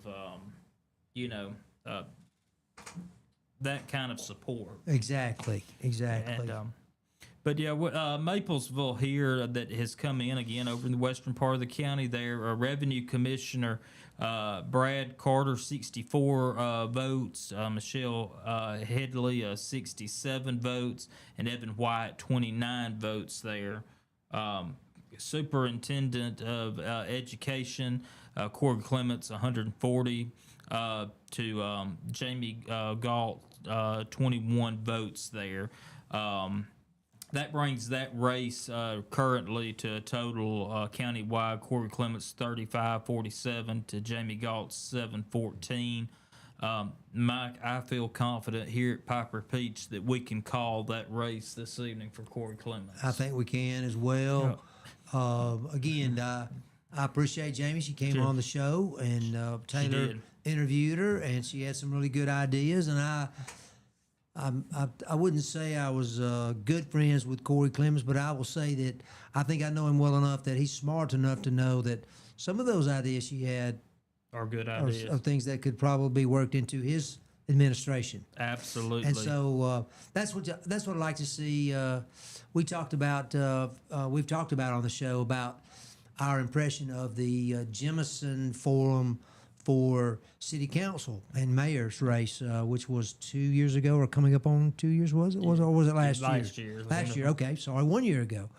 How the candidates were all pulling in the same direction and pledged literally to support whoever won that primary, which they did. And it was good to see, and that's the kind of thing that I suspect will happen here. The race is really tightening, and for circuit judge, Carol Carter Cook, 37%, Allie Patterson, 31%. Right, so, that Maplesville, Carol Carter with 67 votes, Bradley Ekdahl 25 votes, and Allie Patterson 60 votes in that Maplesville library box there. So, and then Michelle Headley, running for Revenue Commissioner, has held pretty steady at 43%.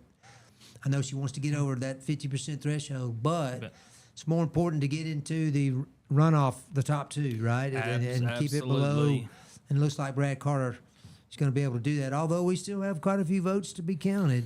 We do. We've got a couple of... but based on what we've seen... it's held pretty steady, in other words, right? It has. The numbers have been steady kind of across the board. We've seen a little bit of fluctuation in certain candidates. Did you hear that, Aaron? Hold on. Okay. Now we can talk. Got my Coca-Cola fix. Yes. I'll get some real good sleep tonight. Yeah, absolutely. A good cold Coca-Cola. Exactly. But, thank you, Mike Baker. We've seen a little fluctuation in numbers, a little bit for each candidate's home box. We've seen little spikes, but overall the trend has held through. I don't. The boxes that are outstanding, like I said, the Clanton Rec Center is a large box, but I really don't see any boxes outstanding that would just overwhelmingly throw this one way or the other. Isabella Fire Department has reported now. We didn't cover that, did we, or did we? I don't think we did. Isabella, I think we were waiting on Isabella. For Chilton County Revenue Commissioner, looks like Brad Carter got the most votes there at 82. Michelle Haley close behind with 78. Evan White at 27. And Corey Clements continues his march to re-election. He had 169 votes, and Jamie Galt had 16. And the circuit judge, 19th Circuit Judge, placed 5 in reporting from Isabella. You have Allie Patterson collecting 79 votes, Carol Carter 61, and Bradley Ekdahl 39. Here in the county, you have right now Carol Carter Cook with 40% of the vote and Allie Patterson 34. which I think is going to speak well for Carter. Although Egdahl is not out of this thing. You know, you mentioned Elmore County. That's his home county. Watauga County. I'm sorry. I thought Carroll's she's in Elmore County. Oh, I apologize. I did have that wrong then. Carroll's the Elmore County. I guess he's still not out of it, but Carroll it's Carter. going to be interesting to see because Elmore County is where the bulk of the population lies, and then of course Watauga County has a good population as well. Larger than Chilton. We're the smallest like one. I said, this will compound into there, and we'll see what once the totals are combined if a candidate reaches that 50% plus one threshold. But I feel like that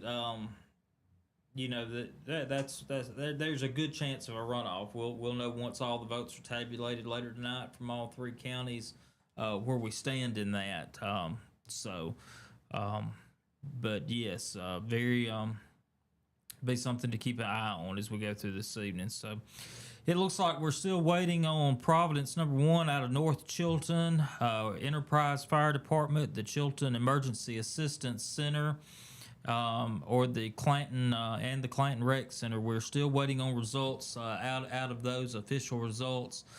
Just as soon as the courthouse gets that put into the system, we'll bring that to you live. So it is a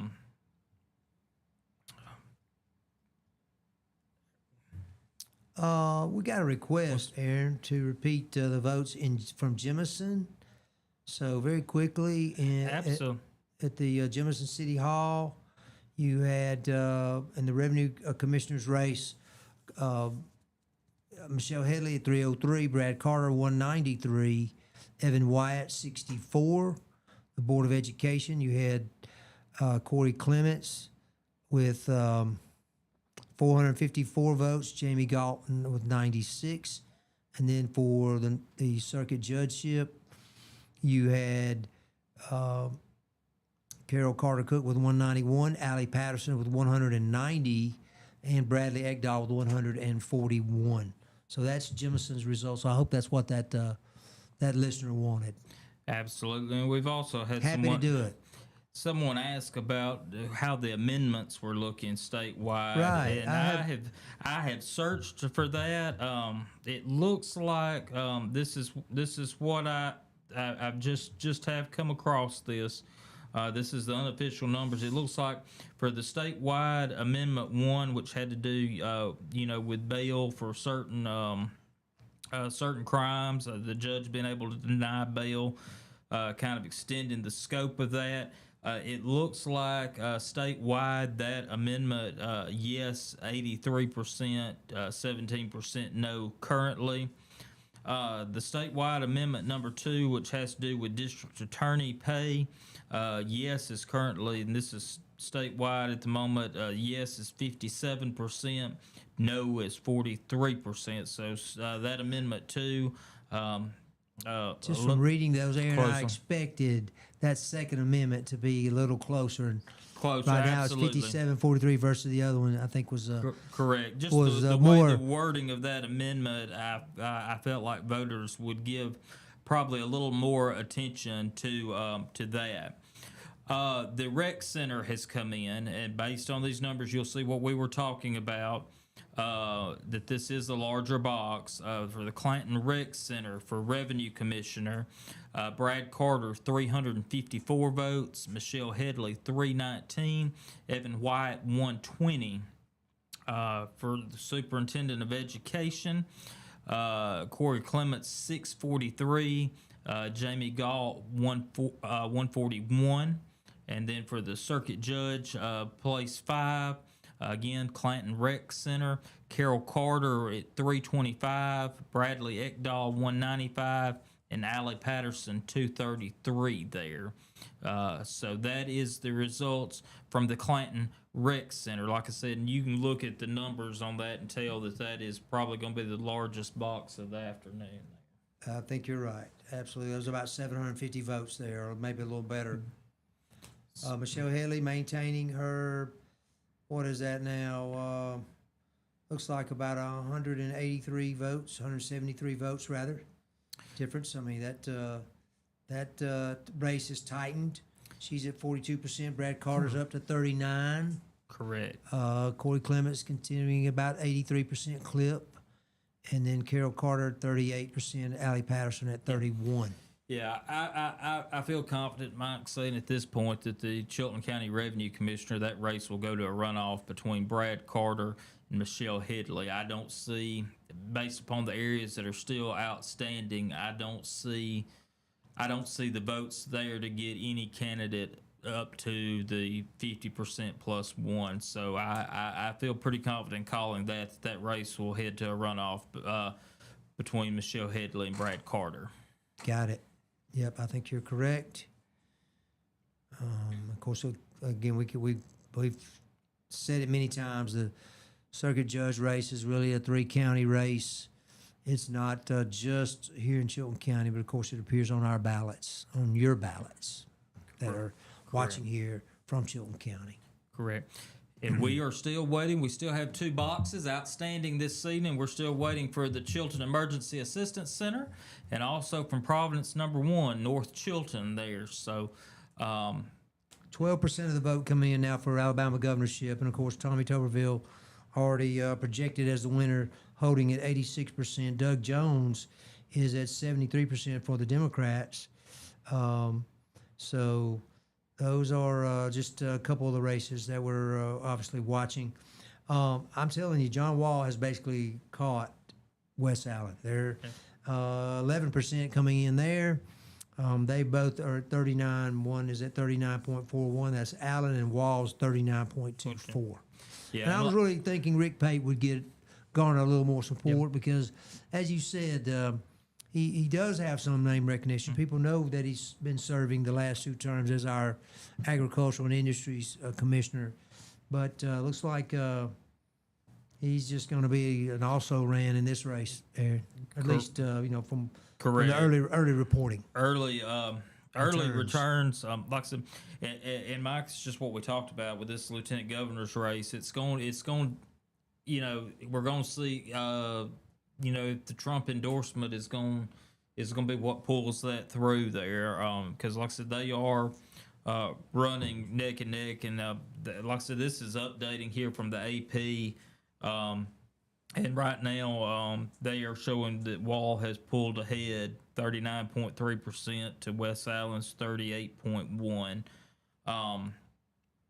I feel like that could very well be a runoff there, and that will be a race where we will really see how strong the Trump endorsement is here in the state of Alabama. Absolutely. And also in the U.S. Senate race, Barry Moore still maintaining his lead over Steve Marshall and Jared Hudson. Moore has 42% of the votes. Looks like Marshall's around 26 and Hudson just a shade under 22 with 12% reporting. Correct. So that's really shaping up to a big battle there for make it to that top 2. Again, like I said, that's another race. We're going to really see how the Trump endorsement pulls. Trump has endorsed Barry Moore there, so it will, and with Barry Moore coming out, if he maintains this throughout the evening and he is the top vote getter, I don't see that endorsement wavering there. So it's we'll be able to see really the effect that the Trump endorsement is going to have there. You recall me talking about the Agriculture and Industries Commissioner Forum that we hosted, or that we participated in. I guess you'd say we didn't really host it.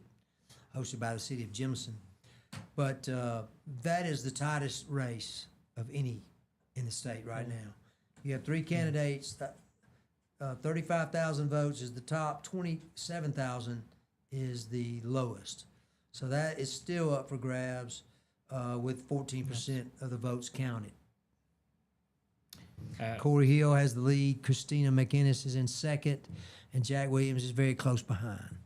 And another race, Mike, is that Public Service Commission, place 1. Matt Gentry challenging the incumbent Jeremy Oden. Like we talked about, the controversy the pressure that they have had from the public, the pushback on the Public Service Commission in regard to Alabama Power. Matt Right. Gentry hit this. He hammered it home, and it is showing. He has 75% of the vote currently over the incumbent. Over the incumbent. And that's so. We see some races where voters really feel like that they can make a change and maybe see some significant change there. So We did get Providence number one's numbers came in, Aaron, in the Chilton Revenue Commissioner's race. Brad Carter collected 112 votes there. Michelle Headley 101 and Evan White 85. So that is Carter has made up a little bit of ground. He's 162 votes behind, with the Chilton University Assistance Center being the last precinct they were waiting to come in. I would suspect, though, that would be fairly large. I mean, it is in Clanton. It does that. The Emergency Assistance Center over there. It does that is a larger box. Handles the kind of the west end, the western portion of the city of Clanton there. So that's a box that can also give you some insight. And in the Board of Education race, Corey Clemens collected 241 votes at Providence, and Jamie Galt had 56. In the circuit judge race from Providence, 112 votes for Carol Carter Cook, Bradley Ekdahl 100, and Allie Patterson 78. So that's still a pretty significant lead for Mrs. Cook, or Mrs. I guess Carter Cook. I'm not sure exactly how to say that. I have to pronounce both of them or just the last one. But regardless, she has 41% of the votes. Allie has 33% here from these Chilton County results. I want to take just a moment while we're waiting on the that last box from the Emergency Assistance Center. Thank you for the messages we're getting this evening. I've got several here on my phone. Several of you have reached out, just letting us know that you're watching. Some of you have sent in some requests, wanting to know some stuff, and we've tried to find that. So I just want to say thank you for reaching out to me and Mike this evening, and we just appreciate you choosing Piper Peach Radio. Thank Baden Little for giving us the opportunity to do this, and it's just a privilege to be here with you this evening. I look forward to it during the course of the year. Doing our election returns here for the county, I'm just honored to be able to do that, and I just appreciate the words of encouragement that y'all have sent in this afternoon on text and Facebook, and also just on behalf of Mike and myself, we appreciate you. We want you to know we appreciate you and appreciate you reaching out to us this evening. Absolutely, and I hadn't even thought about checking our feed to see what people were saying. Because I've been watching the state races on another page. I really need another screen here too, Aaron. Well, in years past, we've had multiple screens up, and it can get overwhelming really quickly when you're trying to follow local and state. And we've even had some with federal, and then it gets really complicated. When I was last working, I had two giant screens that took up about this much space, and I mean I could split them into 4 or 5 different screens inside, and I literally could have 8 things going at one time. I mean, in front of me, not just having to go to a different site or something. But we're not quite in that position tonight. But we are getting a lot of other information, and as Aaron said, we really appreciate our listeners and those of you that are watching. Let's see if we've got any updates here from our sources. Yeah, just a little bit. 15% reporting in the governor's race. Coach Tuberville's at 85%. Doug Jones at 74%. John Wall, as you said, has taken about a 700 vote lead at this point, with 14% the votes counted, or at least, I don't know if I can say 14% of the votes, Aaron. 14% of the precincts have reported. Yeah. AP has just updated it up to. AP is saying 18% of precincts are in. Yeah, John Wall's, holding right there about 40.3% to West Allen's 37.5. As we said, if that holds, that is going to be a hotly contested runoff if that holds. And It certainly I will. don't even want to begin to imagine the money that is going to be dumped into that race. It'll be quite a bit. In the U.S. Senate race, Barry Moore's still holding around 43%, with current Alabama Attorney General Steve Marshall running at about 24%. And there's Jared Hudson. I'll just say that lurking. He's 22%. With again, I think I said it's up to 18% now reporting as you just said. Absolutely, and just kind of going over because we had forgot the AP has finally called the Alabama Democratic governor's race for Doug Jones on the Democrat side. On the Democrat side for U.S. Senate, it looks like the top two there is going to be Everett West and DeCaria Lorette. Both West 39.3 and Lorette 29.8% there. So that would probably be a runoff on the Democrat side for the Senate race. And then there's several others on down the ballot on the Democrat side. Democrat for Lieutenant Governor statewide, Philip Ensler, 61%. Looks like and that's AP says 40% of the Democrat votes are in. So I would venture to say that Philip Ensler will be who will be facing the winner of that Lieutenant Governor's GOP runoff there. Right. It's and the.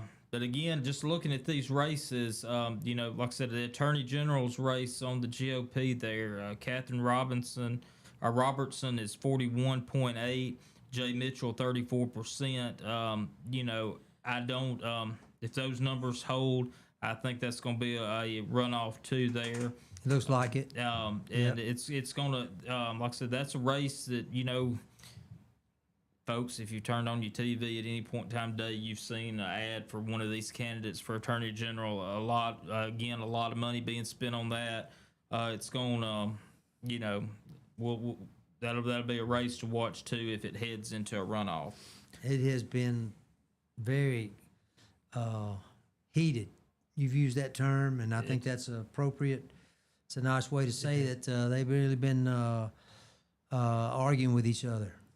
But Mike, what really right at the moment, and it's just really, is that Public Service Commission place one there. Like I said, you've got an incumbent, Jeremy Oden, who has served on there, and with everything that's come up with Alabama Power, and seeing folks kind of push back a little bit on rates and what they're paying, like I said, the challenger there, Matt Gentry, kind of really made that a focal point, of addressing that. And, I mean, it is undoubtedly that has resonated with voters, across the state because, you take down an incumbent with 75.1% currently, and that's with 20% of the votes, and you're carrying that kind of lead. There's something to be said for that. Absolutely. I think Matt Gentry is the type of person that when you meet him and you hang around him for just a few minutes, you see how a genuine, committed person that he is. And I had the pleasure when I worked for County Risk Services with, as I mentioned earlier, to attend, I would say, at least 3 meetings at his facility there in Coleman. He's Coleman County Sheriff, currently Coleman County Sheriff, and he would host these events, and he would make sure that there was drinks and snacks. I mean, that was really what we were supposed to do, bring those in, but he did it. And so when we got there, I mean, he pretty much had it ready for us, and it was a very nice facility. We were treated very well. His people went out of their way. So, I mean, again, it's that leadership thing that we talked about with you, frankly, and with Sheriff Sharon here in, I said it right the first time, didn't I, Sharon? Here in Chilton County, it rubs off on you, on the people that work with you. You know, I hate to say work for you, but you got people that work for you, right? I mean, that's the way it is. Absolutely. Somebody has to be at the top. Might as well be you. Might as well be John Sheeran. You know, it's just. But Matt Gentry is one of those kind of guys too, and that is obviously played well. You've seen his commercials. He's in his sheriff's uniform, basically, and he just lets you know that he is a no nonsense kind of guy. He's fair, but it'll be interesting to see.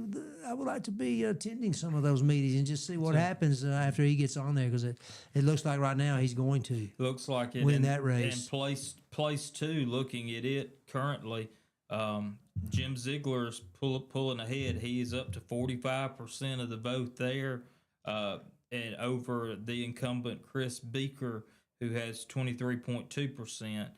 Keep in mind that is the place that there is 4 vying for that. So he hadn't reached that threshold to avoid a runoff yet, but based from the figures earlier, he is definitely surging toward that 50% mark there. He is just went up to 45%. Just was updated as you were speaking. So we see that kind of surging there.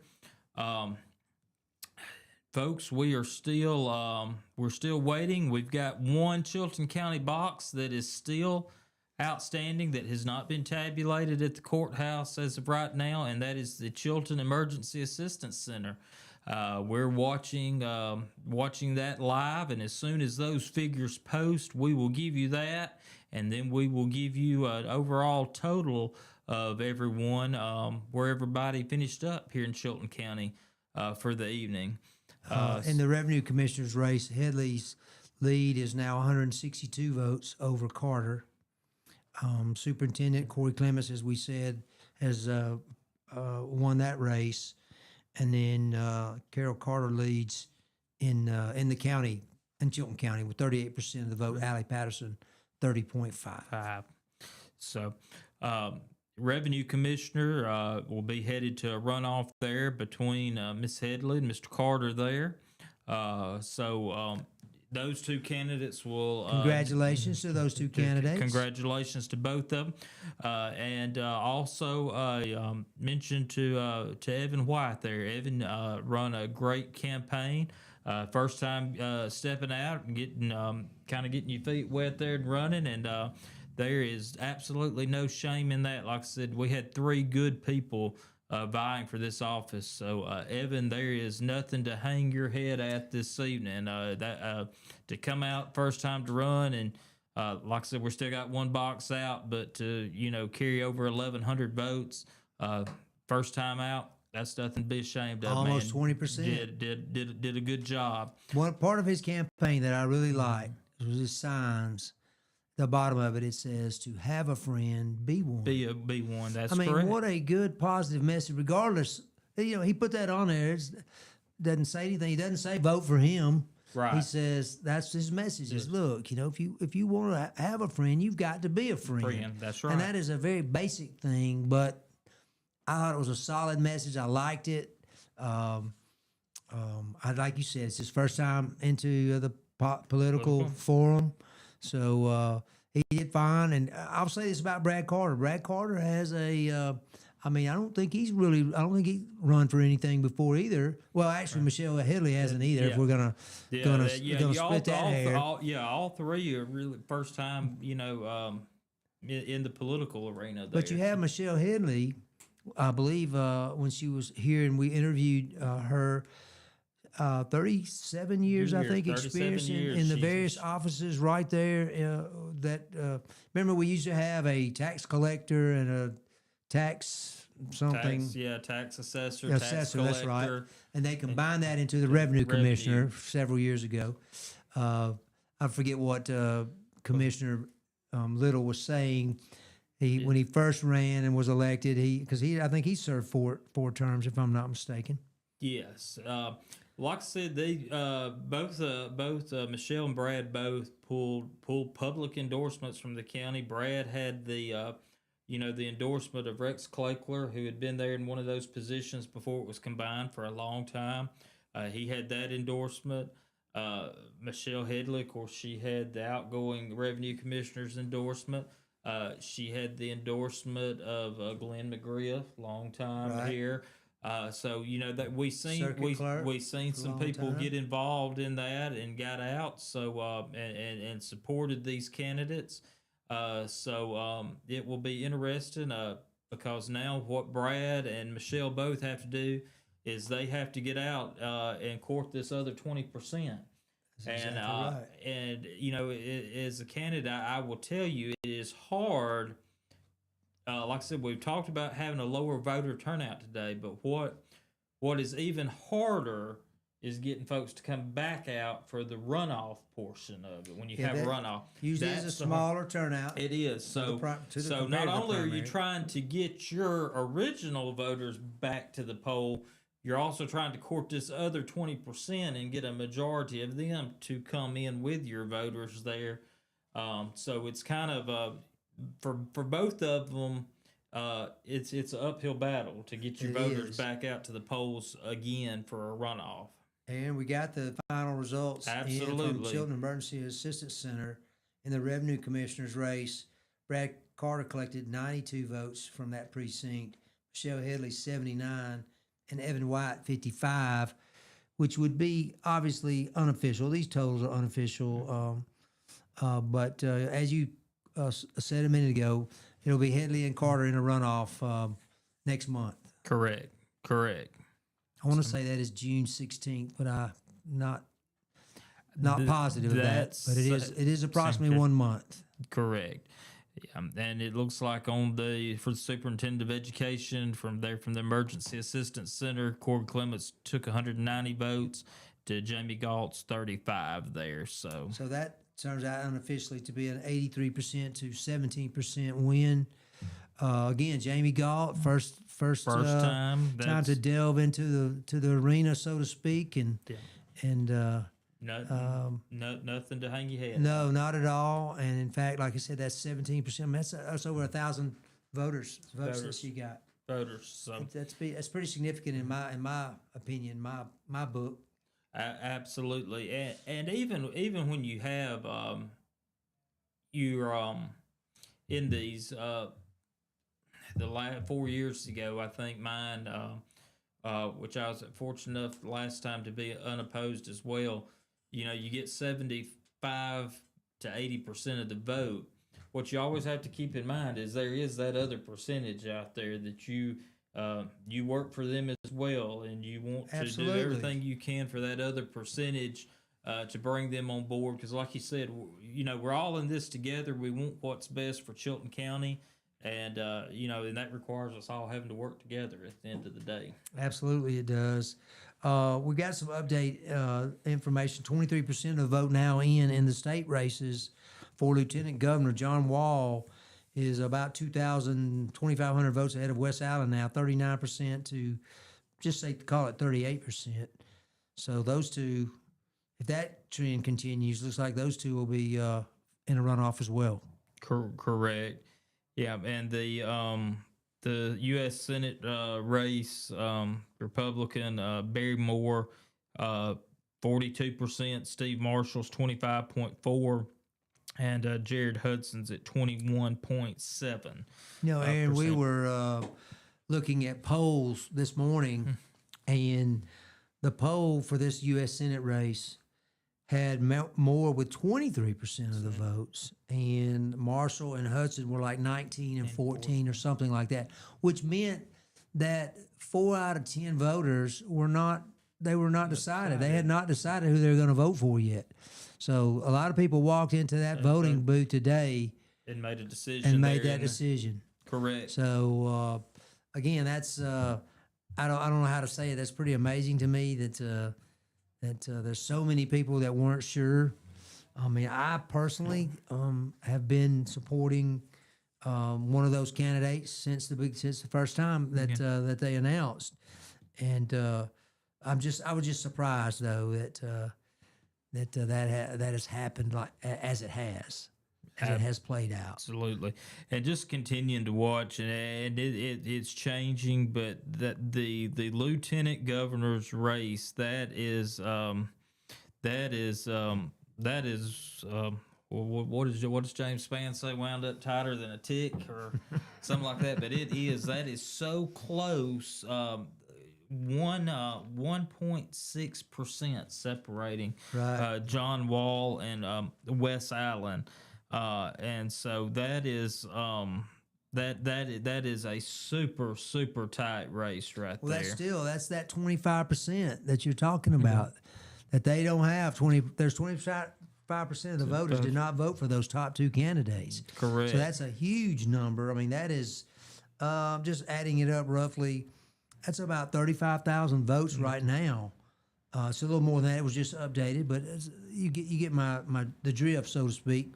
There's a lot of votes out there that are going to decide that race that won't be Absolutely. cast today. Absolutely. It like I said, and we pretty much. I expect the AP to call the Public Service Commission place one.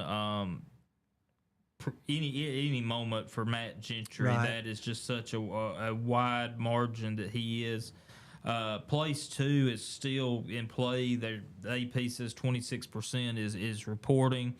Jim Ziegler's holding right at 44.6 over incumbent Chris Beaker 23.9 percent there. So There has been a call in the state auditor's race Yeah. for Andrew Sorrell. So- He has 68% the vote to Chin's 31. one. And again, that race there, Sorrell initially decided he was not going to seek that office again. Chin got in that race and got in it hot and heavy, and then later on, it was actually on into the campaign when Sorrell come back and said that he was going to seek the office again. And I will be honest, Derek Chin, he crisscrossed this state, and again, first political run, and to go statewide, that is, that again, nothing for him to hang his head on that, because he picked up some real powerhouse endorsements around the did. state. He did. On that, and then. When Andrew got back into the race there, he picked up some endorsements, a lot of smaller endorsements. So again, that's that race there. Nothing for Derek to hang his head at. Sorrell was another one of the candidates who had some really humorous commercials. Yeah. His wife on one. Yeah, talking about that was to me. I mean, it just shows somebody. I mean, we all like somebody. We like to laugh. We all like to laugh. I'm sorry, we like it. So Right. you got somebody that can not necessarily poke fun at himself, but that's exactly what he was able to do without making him look, like a complete buffoon. Absolutely. And just humbled himself. He obviously loves his family, and that's huge here in our state to have. Shows a commitment that some person has when they have a strong family background. Absolutely. If you're going in the political climate of Alabama currently, there's certain things that have to resonate, and that is family, devotion to country, devotion to the Second Amendment, and devotion to God. Absolutely. And if you can align all of those up and balance all of those, you can run a very strong campaign, and we've right. seen that resonate. Just as you said in these commercials, if you look at the candidates who have won this evening, and you go back and you pull it all, those same things are what resonate in all of those messages that have come over. It's a common denominator, isn't it? Absolutely. Yep, that's right. So- Hey, the agricultural commissioner, agricultural and industries commissioner, that race has got 24% reporting now. Corey Hill's expanding his lead over Christina McInnes. Looks like that's a little over 4,000 votes right now, or about 2.5%. 2.5. So, and guys, some of these state races are going to go late into the night because they're just so tight, and especially as votes continue to pull in from especially the more rural parts of the state and these final tabulations. It will probably be I would probably venture to say to be sometime tomorrow morning for final tabulations on some of these statewide races. But I think we've got a good indication as to how they are going. We've got some numbers here on the total registered voters in Chilton County. Okay. There's 31,759. I said 20 and 25,000, so I was obviously way off. So with 6,000, about 6,100 votes, the turnout's about 19%. Well, that's a little bit higher than I thought. I was thinking, this morning we were going as low as 10%, which would have been only 3 or 4,000 votes, which really would have been disappointing. But 19%, I guess, I don't know if that would be even considered average. For a primary, it's on the lower end of average. And these are just Republicans because again, there's no Democrats, so that contributes to the reduced numbers because whatever percentage of those 31,000 registered voters are Democrat, probably were not out voting today. Yeah, correct. Because, like I said, there was no local races on the Democrat side of the ballot today. Right. So yeah, you ask yourself the question. Did that contribute? It could, because you get into some of those where it's only statewide races. You get the, it's not. I won't call it apathy, but I'll say that. They feel that most of that races are already decided. What about complacency? Complacency. They're like, hey, most the overwhelming majority of the Democrats already knew that Doug Jones. They suspected. They knew that he was going to carry that. That's right. So there was no motivation to get up and go to the polls for that. Like I said, there was a lot more contested on the Republican side here in the primary. So I think, that drove some turnout on the GOP side, but I could definitely see where there was probably some lag on the Democrat side there. Right, exactly.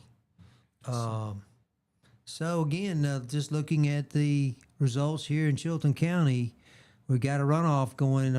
Again, these aren't certified, or I wouldn't even call them official, but they did come straight from the courthouse. This is going to be the unofficial results. They will be certified here within the coming days.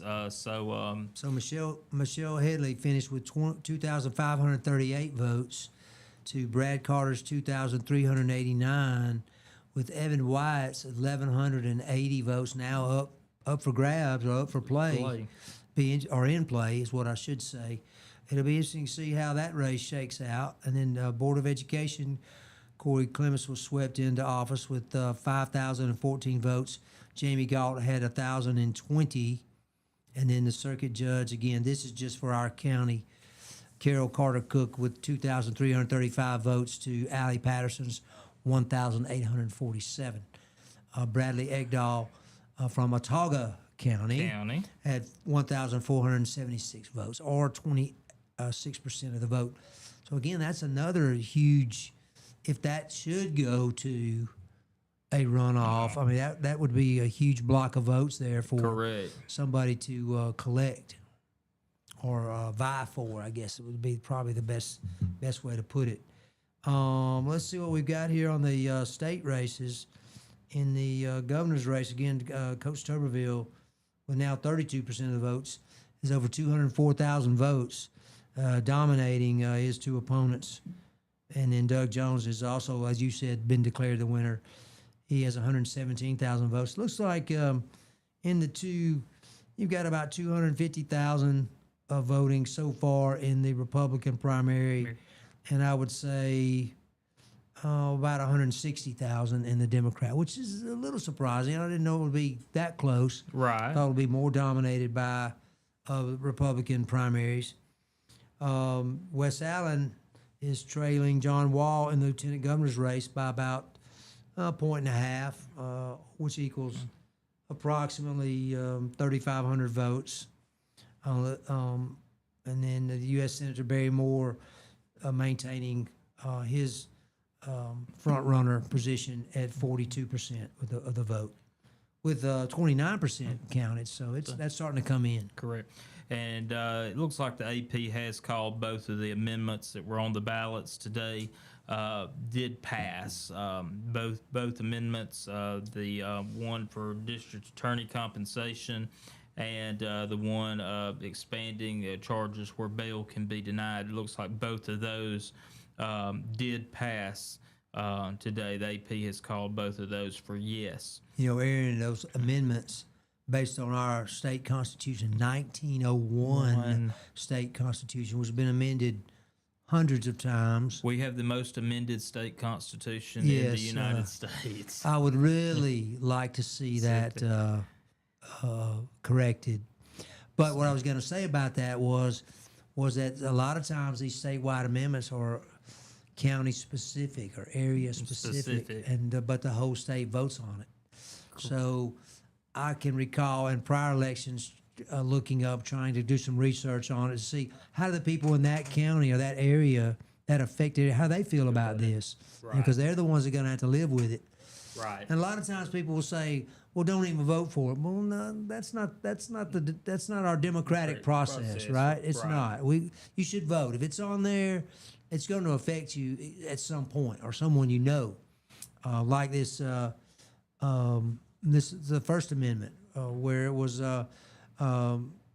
rejecting or denying bail, giving the judge the more leeway, right, exactly, to decide what to do about certain crimes and to deny people bail of certain additional crimes that weren't currently treated that way, necessarily treated that way. Absolutely.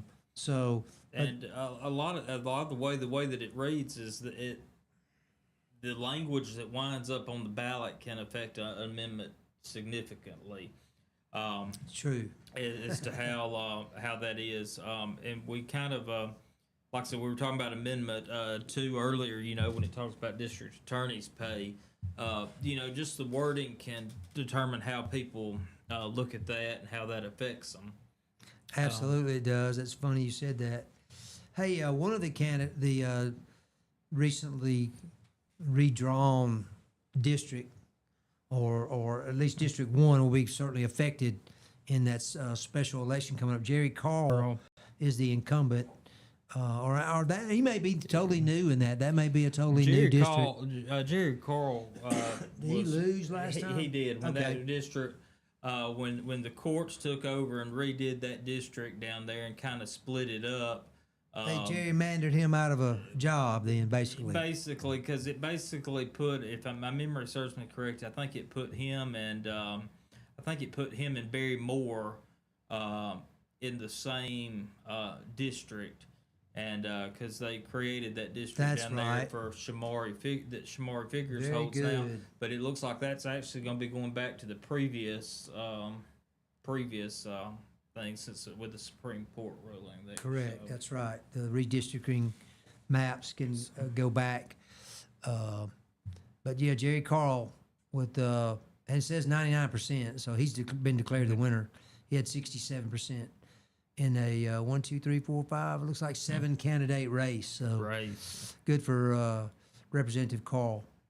Well, and what will I was trying to see if we could get some district for our judgeship here, that they were some district totals coming in, but from what I'm seeing, looks like there's some starting to come in, but it looks like they hadn't dumped Chilton County's votes into the statewide yet, from what I'm seeing. So, excuse me, I don't see Ottawa County either yet. So that's another one I was looking for. So.